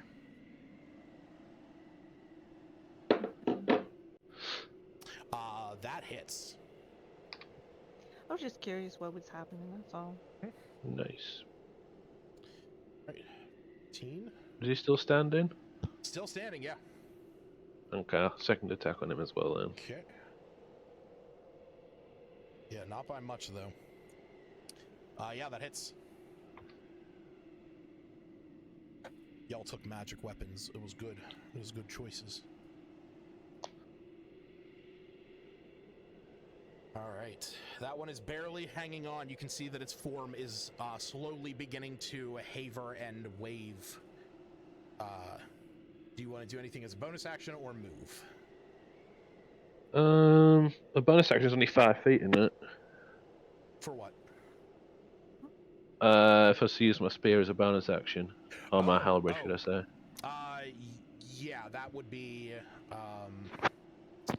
So I couldn't move and then do it, because... Or could I? when you take the attack action and attack only with a glaive, blah, blah, blah, you can use a bonus action to make a melee attack with the opposite end that uses... There's nothing that says you can't move. You would have to move within 5 feet of them. So, yeah, that... you know what? Yeah, you wouldn't be able to just because of where those two are standing. So, Yeah, that's what I figured. I understand. Alright, yeah, I guess I'm good. Clear? Morty.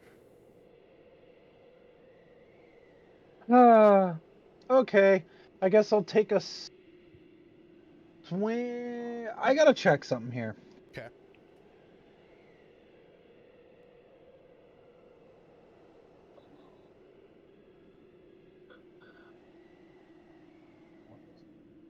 Okay.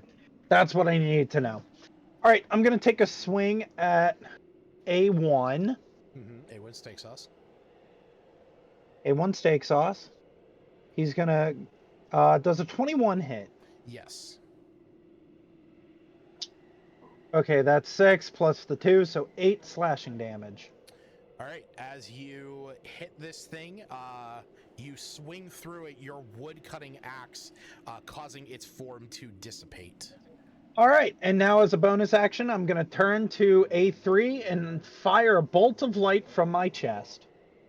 Fire a bolt of light. Oh God, again. Yeah, as long as I'm raging, I can do it as a bonus action on each of my turns. All right. Jesus. Is that a thing? Yeah, it says right here at the very bottom, until your rage ends, you can use this effect again on each of your turns as a bonus action. Wild magic barbarians are fucking fun. The actual bolt of light one allows you to do that. I see. Yep. I see. That's sick. Okay. Yeah, wild magic barbarians are very fun and chaotic. That is pretty cool. All right, it fails. It is blinded. It also takes 1d6 radiant damage. Ooh, nice. Go ahead and roll 1d6 for me. 6. Okay. As you see a beam of light shoot out from Mortimer that causes the air elemental to be encapsulated in light. I imagine it comes out of my horns. That's fucking awesome. That's so cool. Just like be charging up and shooting it. That's fucking cool as shit. I played a Minotaur barbarian, and I think I took whichever one I took allowed me to do lightning damage, and I literally just had the lightning going through the horns. That's so cool. I fucking love that. All right. Do you want to move or anything else?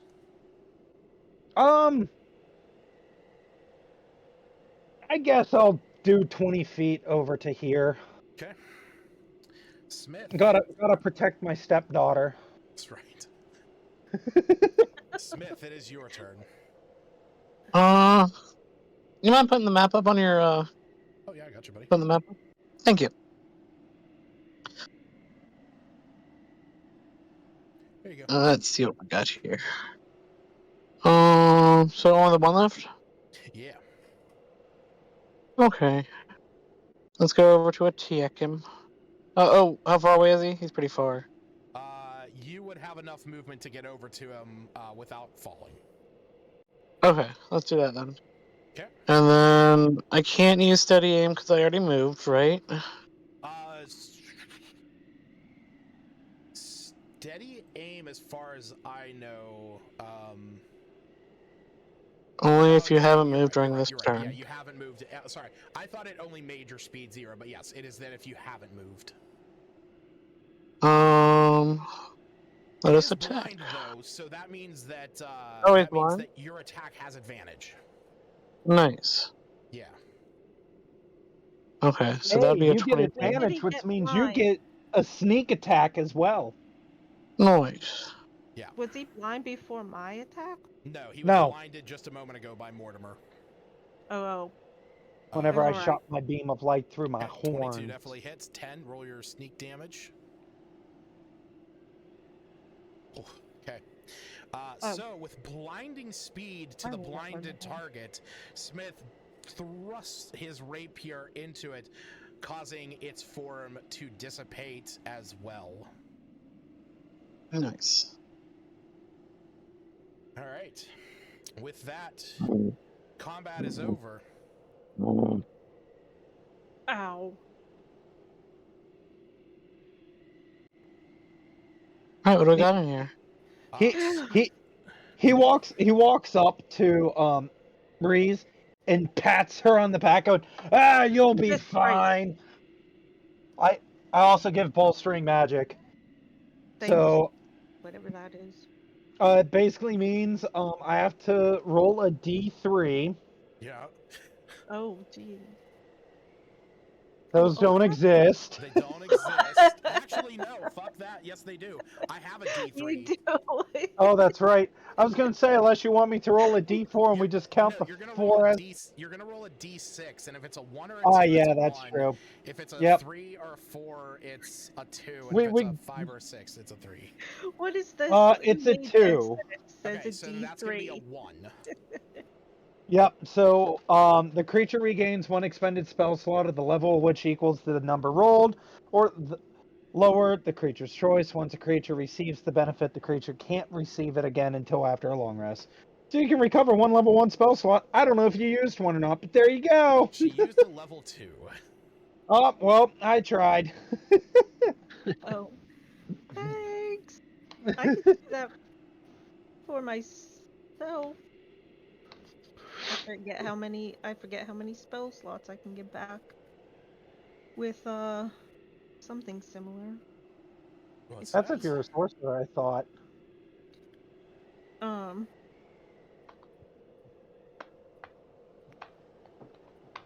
Natural recovery. Choose Also, while an this goes on, expended Mortimer... spell slot to recover. Oh, I had a question. This ice, is it just because it's difficult terrain? What? The fact we can only go 20 feet.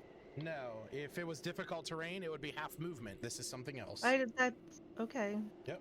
I was More- just double If it was checking because I difficult have. terrain, I would have told you. Mortimer starts bashing the ice door to try and break it open. Okay. As you go up, you pound your hand into it once, and it opens up into a hallway. Nice. Just one hit. Yeah. Well, Wasn't I was locked or thinking that- anything. Come along, small children. But okay. So, what is the marching order through here? Mortimer's taking the front. Okay. Who's following up behind Mortimer?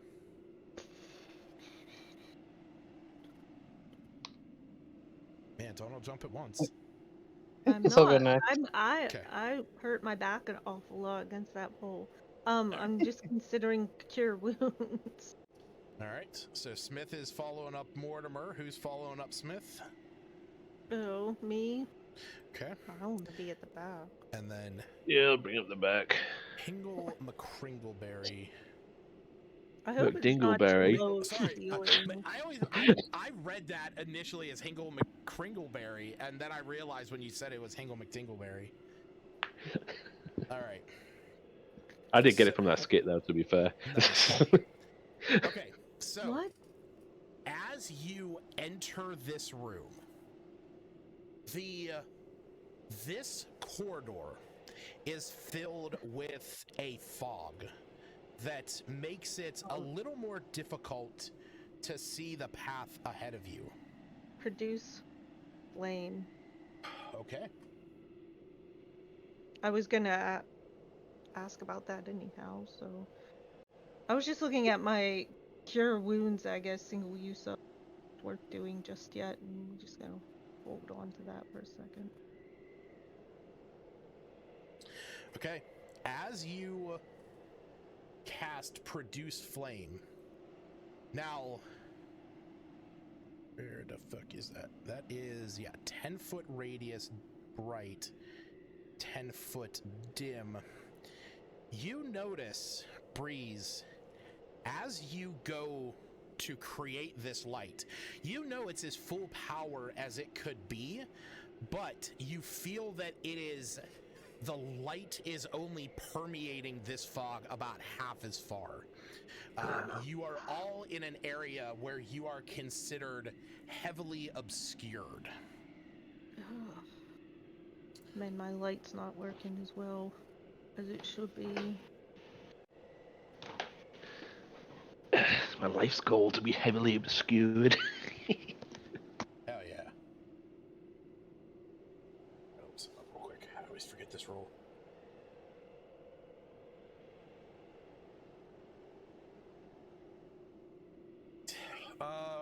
Yeah, so while heavily obscured, so I'm gonna say that so long as you are within 5 feet or within the 10 feet surrounding Breeze with her Produce Flame, you are not blinded, but you have disadvantage on your perception checks. And if you are to move any further outside of that 10 feet from Breeze, you will be effectively blinded. So, What about me? what about you, boy? I got 10-foot blind sense. You do. So that means that anything touching the Or blind ground sight. within 10 feet of you, you are able to know where they are. As long as they are on a surface that you are in contact with. I'm just very observant. Yeah. All right. So I guess I will Mortimer. use my magic awareness, though. Okay. What? Let me see that. You As open an your action, you awareness? can open your awareness to the presence of concentrated magic until the end of your next turn. So it's essentially just, for a brief moment, I can detect the location of any spell or magic item within 60 feet. That isn't behind total cover. Okay, that's cool. Yeah, I will say that you kind of have this like pulsation and beacon going out right now. And you do detect, even it is behind total cover, but I'm gonna say that you can detect that there is magic to the north. That you detect not only magic, but a magic item. And you can detect that there is magic to the south as well.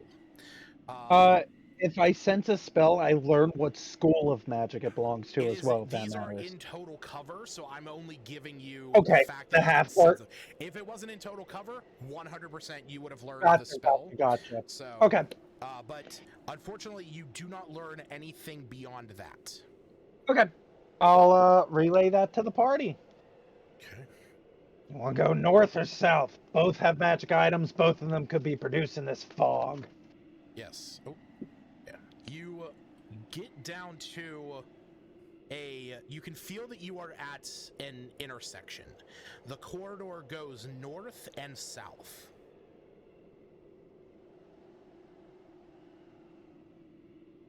Which way do you want to go? Where does the party want to go? I'll go north. Oh. Well, All right, we're going north. So keep in mind, That was- north was where there was a magic spell and a magic item. To the south was a magic spell effect. I say, let's go north. yeah. Come along, childrens. I gotta roll something. Hold on. Hey, before we get any further, did any of us know anything about that big circle we were on? Not a clue. I'm gonna say even with a well Arcana check, you would not have known what that circle did. We should have got some more adventurers with us. Okay. So, I'm not going to move your characters from the space where they're at, because you are moving in a way where you don't really know where your next turn is. Because, Mortimer, you're basically on the precipice of the light from Breeze's produced flame. But you come to another intersection, one that goes left and one that goes right. Can I use Divine Sense? Sure. That detects like good and evil, pretty much, doesn't it? It does. You can sense anything affected by the Hallow spell, as well as the locations of celestial, fiend, or undead, and you do not detect anything of that sort. Oh. Well, that's Oh, right. the first I'm time all we excited to use my first magical paladin thingy. I know, definitely would have been the case. But yes, unfortunately, so anything that could be in here is not celestial, fiend, or undead. And nothing in here within that area has been consecrated or desecrated. So Morty used what? Did he not detect the magic any further, or is that just brief? No, that is it's a ping. It is until the end of his next turn. So it's only a 6-second thing. Right. So. I see. So it's finished. Yep. Yes. All right. Yeah. Because before he said that, I was considering using detect magic. Do we still want to like follow our? I want to go left. Because we don't know where the magic thing is at. If I know Okay, anything about Brandon. mazes, you always go left. Okay. Man, this is where the labyrinth ability would have came in place. You said there was an object to the north. There was. Object and a spell. Mm-hmm. He burped like 3 times. He burped. I have the baby in my I lap. have use of detect magic. Sorry, say it again. I have a use of detect magic. Do you want to use that? Yeah, since he only had his for a moment, and we know there's a magic item at the very least. Okay, I clicked that. Is that? I was trying to find out if it was concentration. Yes, there it is. It is, yes. Okay. 10 minutes. So, as you are moving through this hallway, and Breeze, Mortimer, you think to yourself like, oh yeah, we're going left. As you begin to walk, Breeze casts detect magic. As you do, you are able to sense that there is magic directly south of you. And you can detect the presence of magic to your south. And the scent of the object went away, or I can't. You don't sense that there is a magical object ahead of you, only that there is magic. Okay. Mortimer. So we started to go north, and then we had right to left to choose from. Yes. Yes. So I am Mortimer. Well, I would let them know. Mortimer, as you are walking, and Breeze is letting you know that she's not detecting any kind of any kind of magic item, you suddenly feel that your hand hits what feels like a similar ice door to the one that you destroyed a moment ago. I try breaking it down. Okay. As you do, you are... you walk into a room where there is a portal in front of you. I thought we were going north. You were. Uh-oh. Okay, cool. I said left. You did. You said north and left. And then but left. Okay. as you navigated through this fog-filled corridor, you actually found yourself going south and right. And as you step into this room, you see ahead of you is a... Oh, there's also an illusion of a giant stone in front of the door. You have walked into a room that has a portal in the center of it, and Breeze, with your detect magic, you can tell that this is conjuration magic that can move things between places. Who wants to jump in? Yeah, I would let them know it's conjuration. And the whole, like, I thought we were going thing to the rest of us, if anyone cares, that it seems. Is that what you were saying? It seems we went not the way we intended to go, or... You went in a direction you did not expect. Okay. Yeah, I thought we were going but here we are. If somebody wants to go in there first, is I anyone suggest we go the other way. portal anywhere? What did Smith say? I suggest we go the other way. Back the way we Oh, came. the way we were We can trying to go in the opposite direction and see where it takes us if nobody wants to dive in. Oh, we got like a rock Yeah. I could throw in there or something. Sure. Yeah. Yeah, I'll say there's there's a chunk of ice on the ground that is distinguishable enough. I'll throw it in there. Okay. I'm gonna open up this door real fast just to make my life a little easier.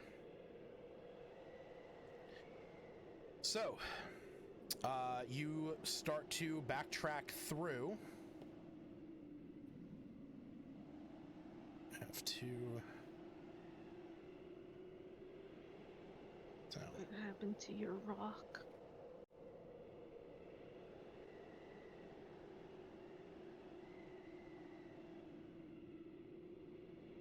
All right, so Jared, knowing the direction you went, because you don't actually know where you are in relation to where you came from, you know that you went north and then left, but you somehow ended up south. So, Well, I guess I'll go south and right and see what happens. So, you eventually come to a corridor where you are able to continue on forward, or you are able to turn left. I'm gonna go forward, thinking to myself, oh, I had to turn, so if I keep going forward, then we'll end up somewhere new. All right. As you continue on, you eventually come to an intersection where you can continue forward or turn left.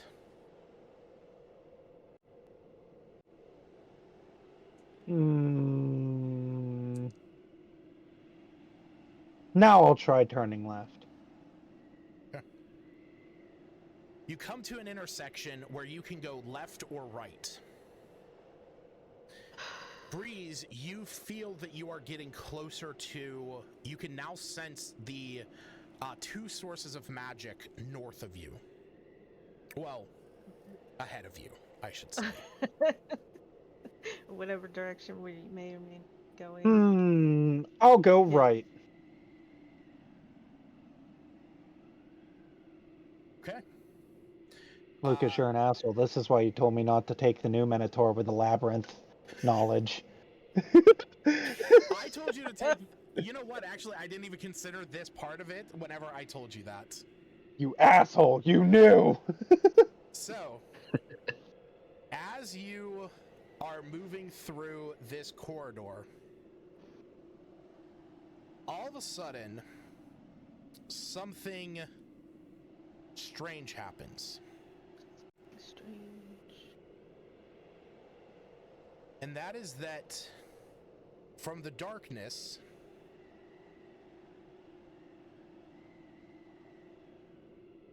Mortimer, Wait, my flame went away? How long is that flame? that flame is 10 minutes. It has not gone away. Okay. Said from the darkness. What happened? Oh, I know. I know. What happened, guys? My flame's gone.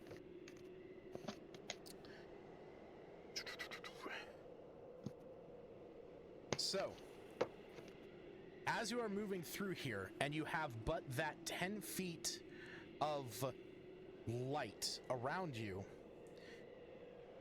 from that, Mortimer, you feel something bludgeon you.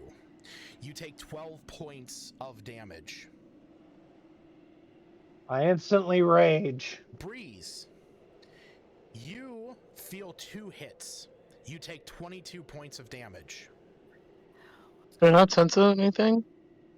Yeah, the detect magic didn't do But give me a second. I'm And 22 in my damage. And Hingle, you take 15. From the walls, as these pop out, Breeze, your magic does it for the briefest of moments detect illusory magic. Wait, What? I don't know. Somebody was talking. The baby was going blah. Oh, jeez. But You detect momentarily, for the briefest of instants, illusory magic in 3 places around you, and then it seemingly disappears. my reaction of being hit by an attack, that doesn't work with whatever got me this time either. Which one is it? The protective wings with you or another creature you can see is hit by an attack. A reaction to I grant will say that you can increase your AC by that 3 for the second attack, but that would not even that wouldn't have changed the outcome of it. There's still 22. Yikes. But the moment that happens, you feel these hits, and then they disappear.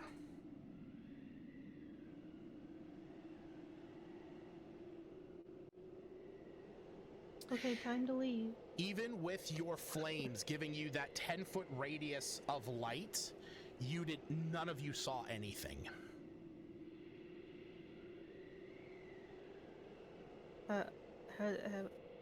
Has any of you heard of anything that can attack in this way? It's invisible, apparently. Or this light isn't working. What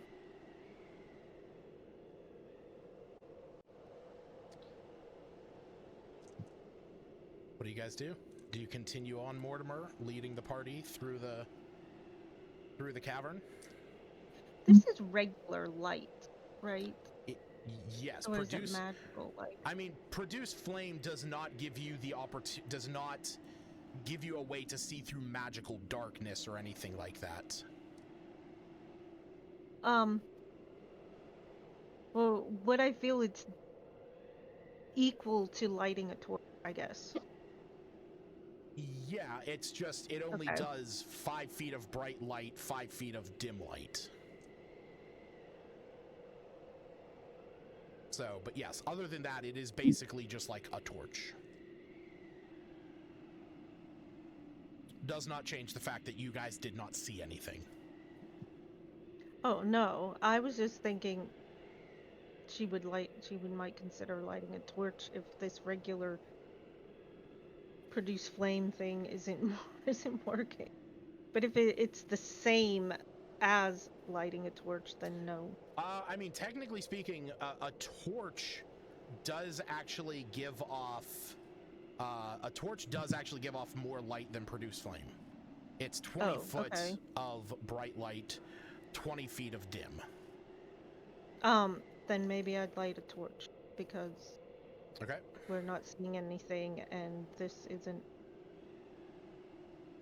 Yeah, I'm pretty sure I have. In a typical pack has torch. Yeah, you have at least thing. one. You have 10 of them. Okay.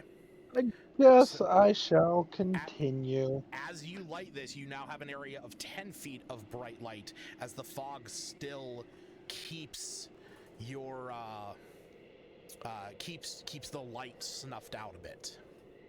I'm glad I asked, because in my head, when I read produce flame, like picking stuff, it sounded the same as a torch, so I didn't actually check. No, yeah, it's the new version actually is 2020, but the old version is 1010. Oh. As you cast, or Can I as stay you, put? sorry, say this again, Smith. Can I stay put and just like see if anything happens when he moves forward? Sure, You- absolutely. You're just staying there? That's what Just he for a said? moment. Yeah, can we tie a rope, maybe?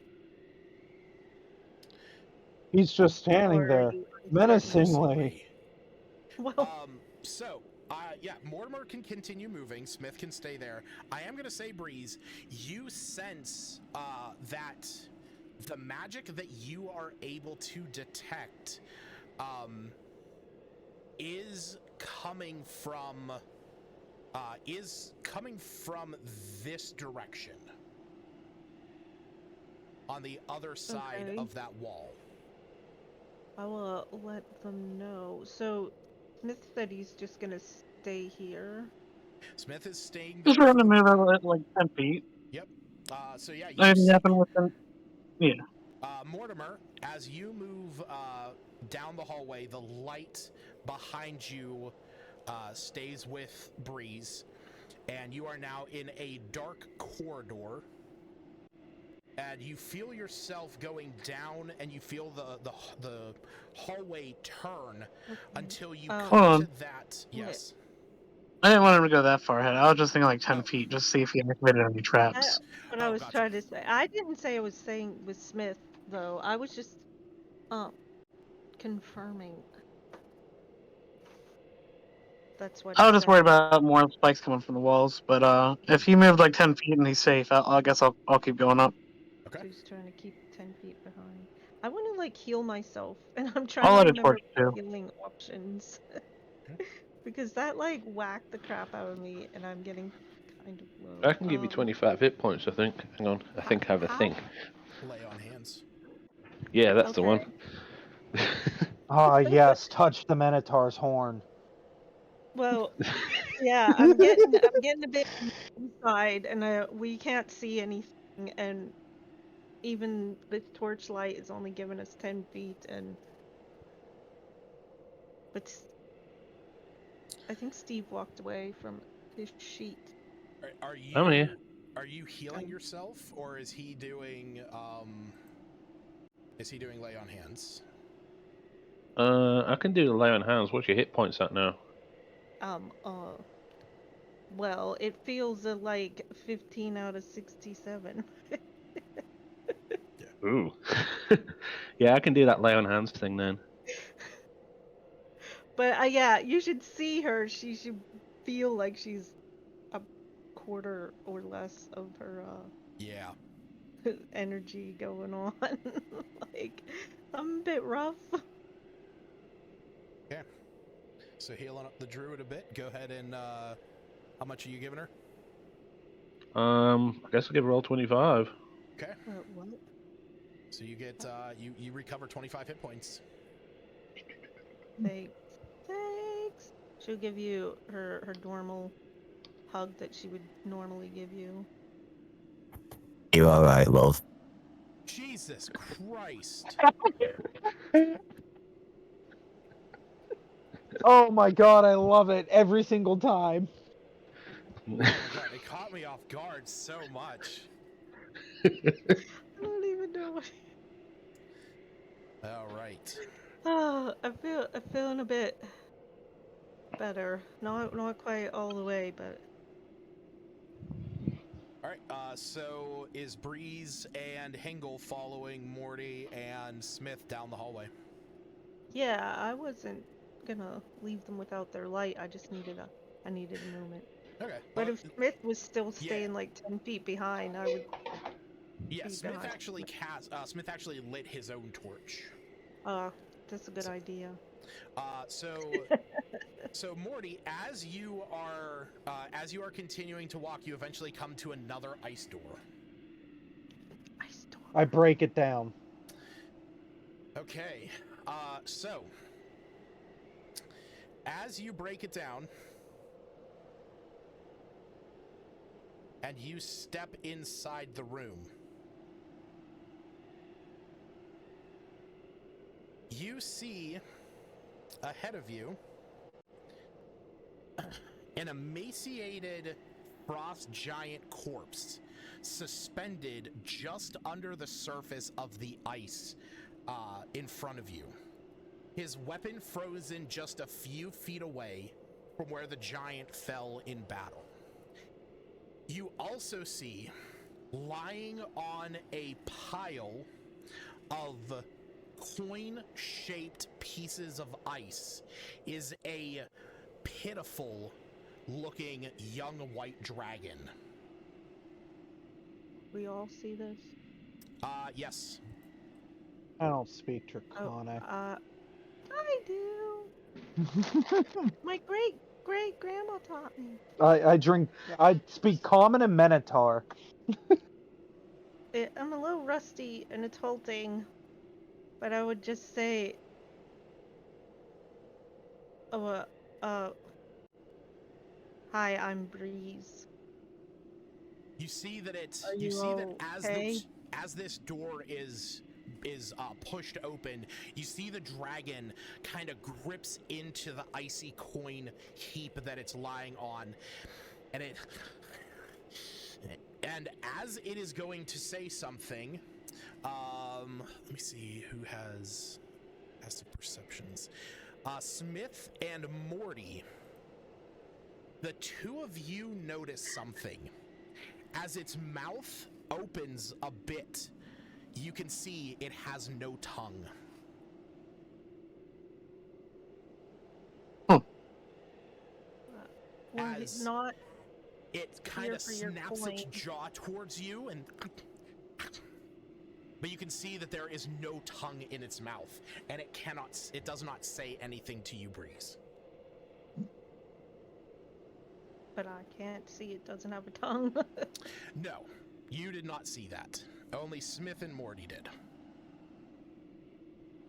The damn creature got its tongue cut out. Guess it was telling lies. Maybe it was telling the truth. We'll just let it lay here and stay in its pitiful state. See that it kind of like fearfully grabs some of the coins and is like pulling them towards itself, like trying to move them further away from you, as it's fearfully looking down towards the south, where you can see there is an icy wall formed here down at the bottom. Well, it's going to be a shame for him when I start bashing against that wall. I can ask it yes and no questions though, or at least attempt to. Okay. Can you can understand me? Yes. It nods its head yes.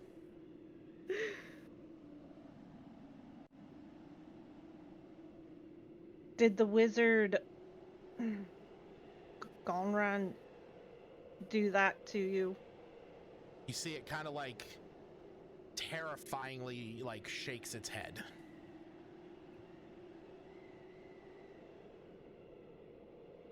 Is he through that ice wall down there? You see his eyes widen a bit and sheepishly nods yes.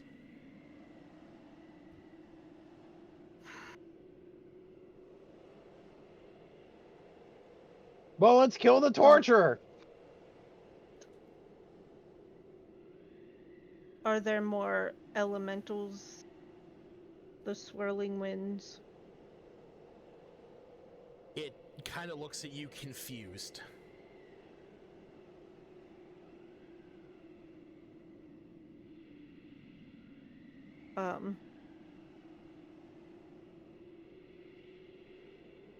We'll try to get you out of It's Do I have some kind of ration with me? I would imagine so. So I do. That would make sense. I would tentatively walk up and, in a friendly manner, try to just set food very Do an animal nearby. handling check. Animal handling? What? Mm-hmm. Oh, there it is.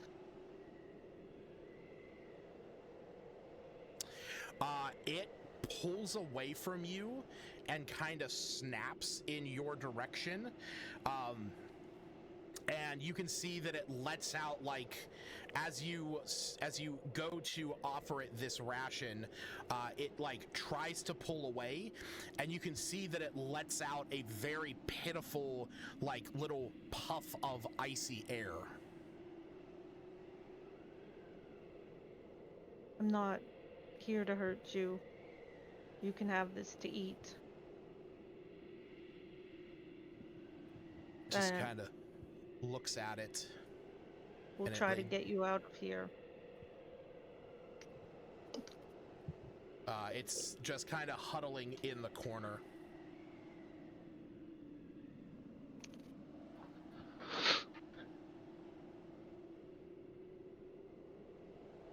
So, Morty, you are down there trying to break through the ice wall? Yes. Do me a favor, give me a strength check.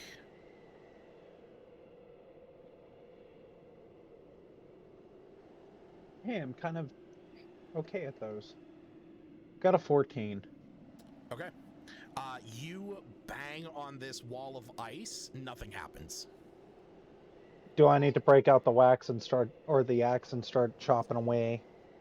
You can do that if you want. Go ahead and give me an attack roll with your woodcutter's axe. While this is happening, what do the rest of you do? That's a 24. Okay. Roll the damage. Make my map bigger so I can see. 10.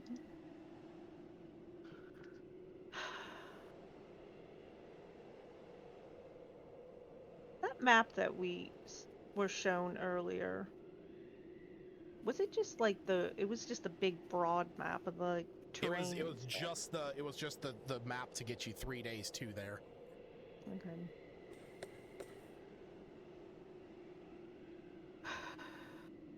Okay. I will Smith. use Oh, good. fire might produce flame and/or the torch to try to melt the ice. You can launch your produce flame out the ice. Go ahead and roll an attack against it, and then roll the damage. Smith and Hingle, what are you guys doing?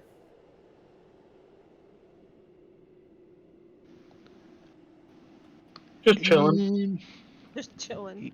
Yeah, but I'm just watching the show and just trying to see if I've got anything I can use. I think I have.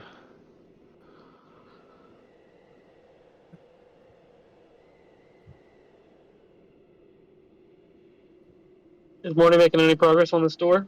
This wall? You can see that he is chipping into it, and Breeze's produce flame is starting to melt away and weaken it. Jared, go ahead and make another attack. 18. Roll the damage. 12. Okay. Anything you want to do, Hingle? Am I got enough room to make an attack as well? Just have a Sure. crack at the wall. Yeah, you can I'll head do up that. there and give him a try. Roll your attack.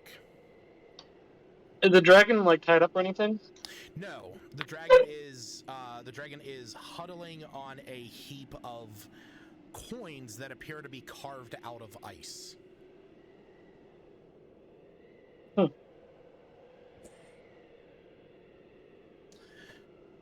Oh, that was taking to attack it as well, I guess. 18 hit. Yep. So we had 60. I could. Okay. I mean, I'd do my flame again if it's necessary, or No, it's not a big deal. rounds as everyone So- doing everything. You see, okay, so as this is happening, Breeze, you shoot your produced flame at the wall. A moment later, Mortimer gets 2 solid hits in with his axe, and Hingle gets 2 jabs with his halberd. As this happens, the wall shatters, and you see in this room to the south, I don't have a bunch of depictions on it here, but this room is decorated in furniture that appears to be made out of solid air. The furniture in here appears to be cloud-like but solid, that it can be sat on. There are some chairs, a table, there is a bed, but the main point is that you see to the south, sitting atop a throne of icy winds, is Gonran, the elven wizard. There is perched upon his shoulder an ice mephit. And standing next to him is a shield guardian. The slender archmage has gray eyes like silver coins and fine brown hair. His wardrobe adheres to a blue and purple color scheme. But you notice that while he wears a blue and purple crown and he wears a robe, it is an open fronted robe, and he actually wears nothing, which reveals his bare chest and arms, very much wearing like a robed vest in a way. As the door shatters, he looks up at all of you and just has a smile on his face and says, well, I wasn't expecting you so quickly. In fact, I thought maybe the stalkers would have had you in the hallways. But here you are nonetheless. Now, I guess the point of the matter is, how is it that you want this to go down? I can kill you quick, or I can kill you slow. Or, I don't have to kill you at all. You seemed to handle yourself against my elementals. Perhaps there is a deal that we can strike.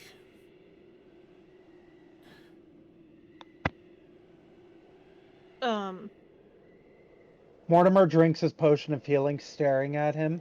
Just, he Ditto. is not taking his eyes off of him at all.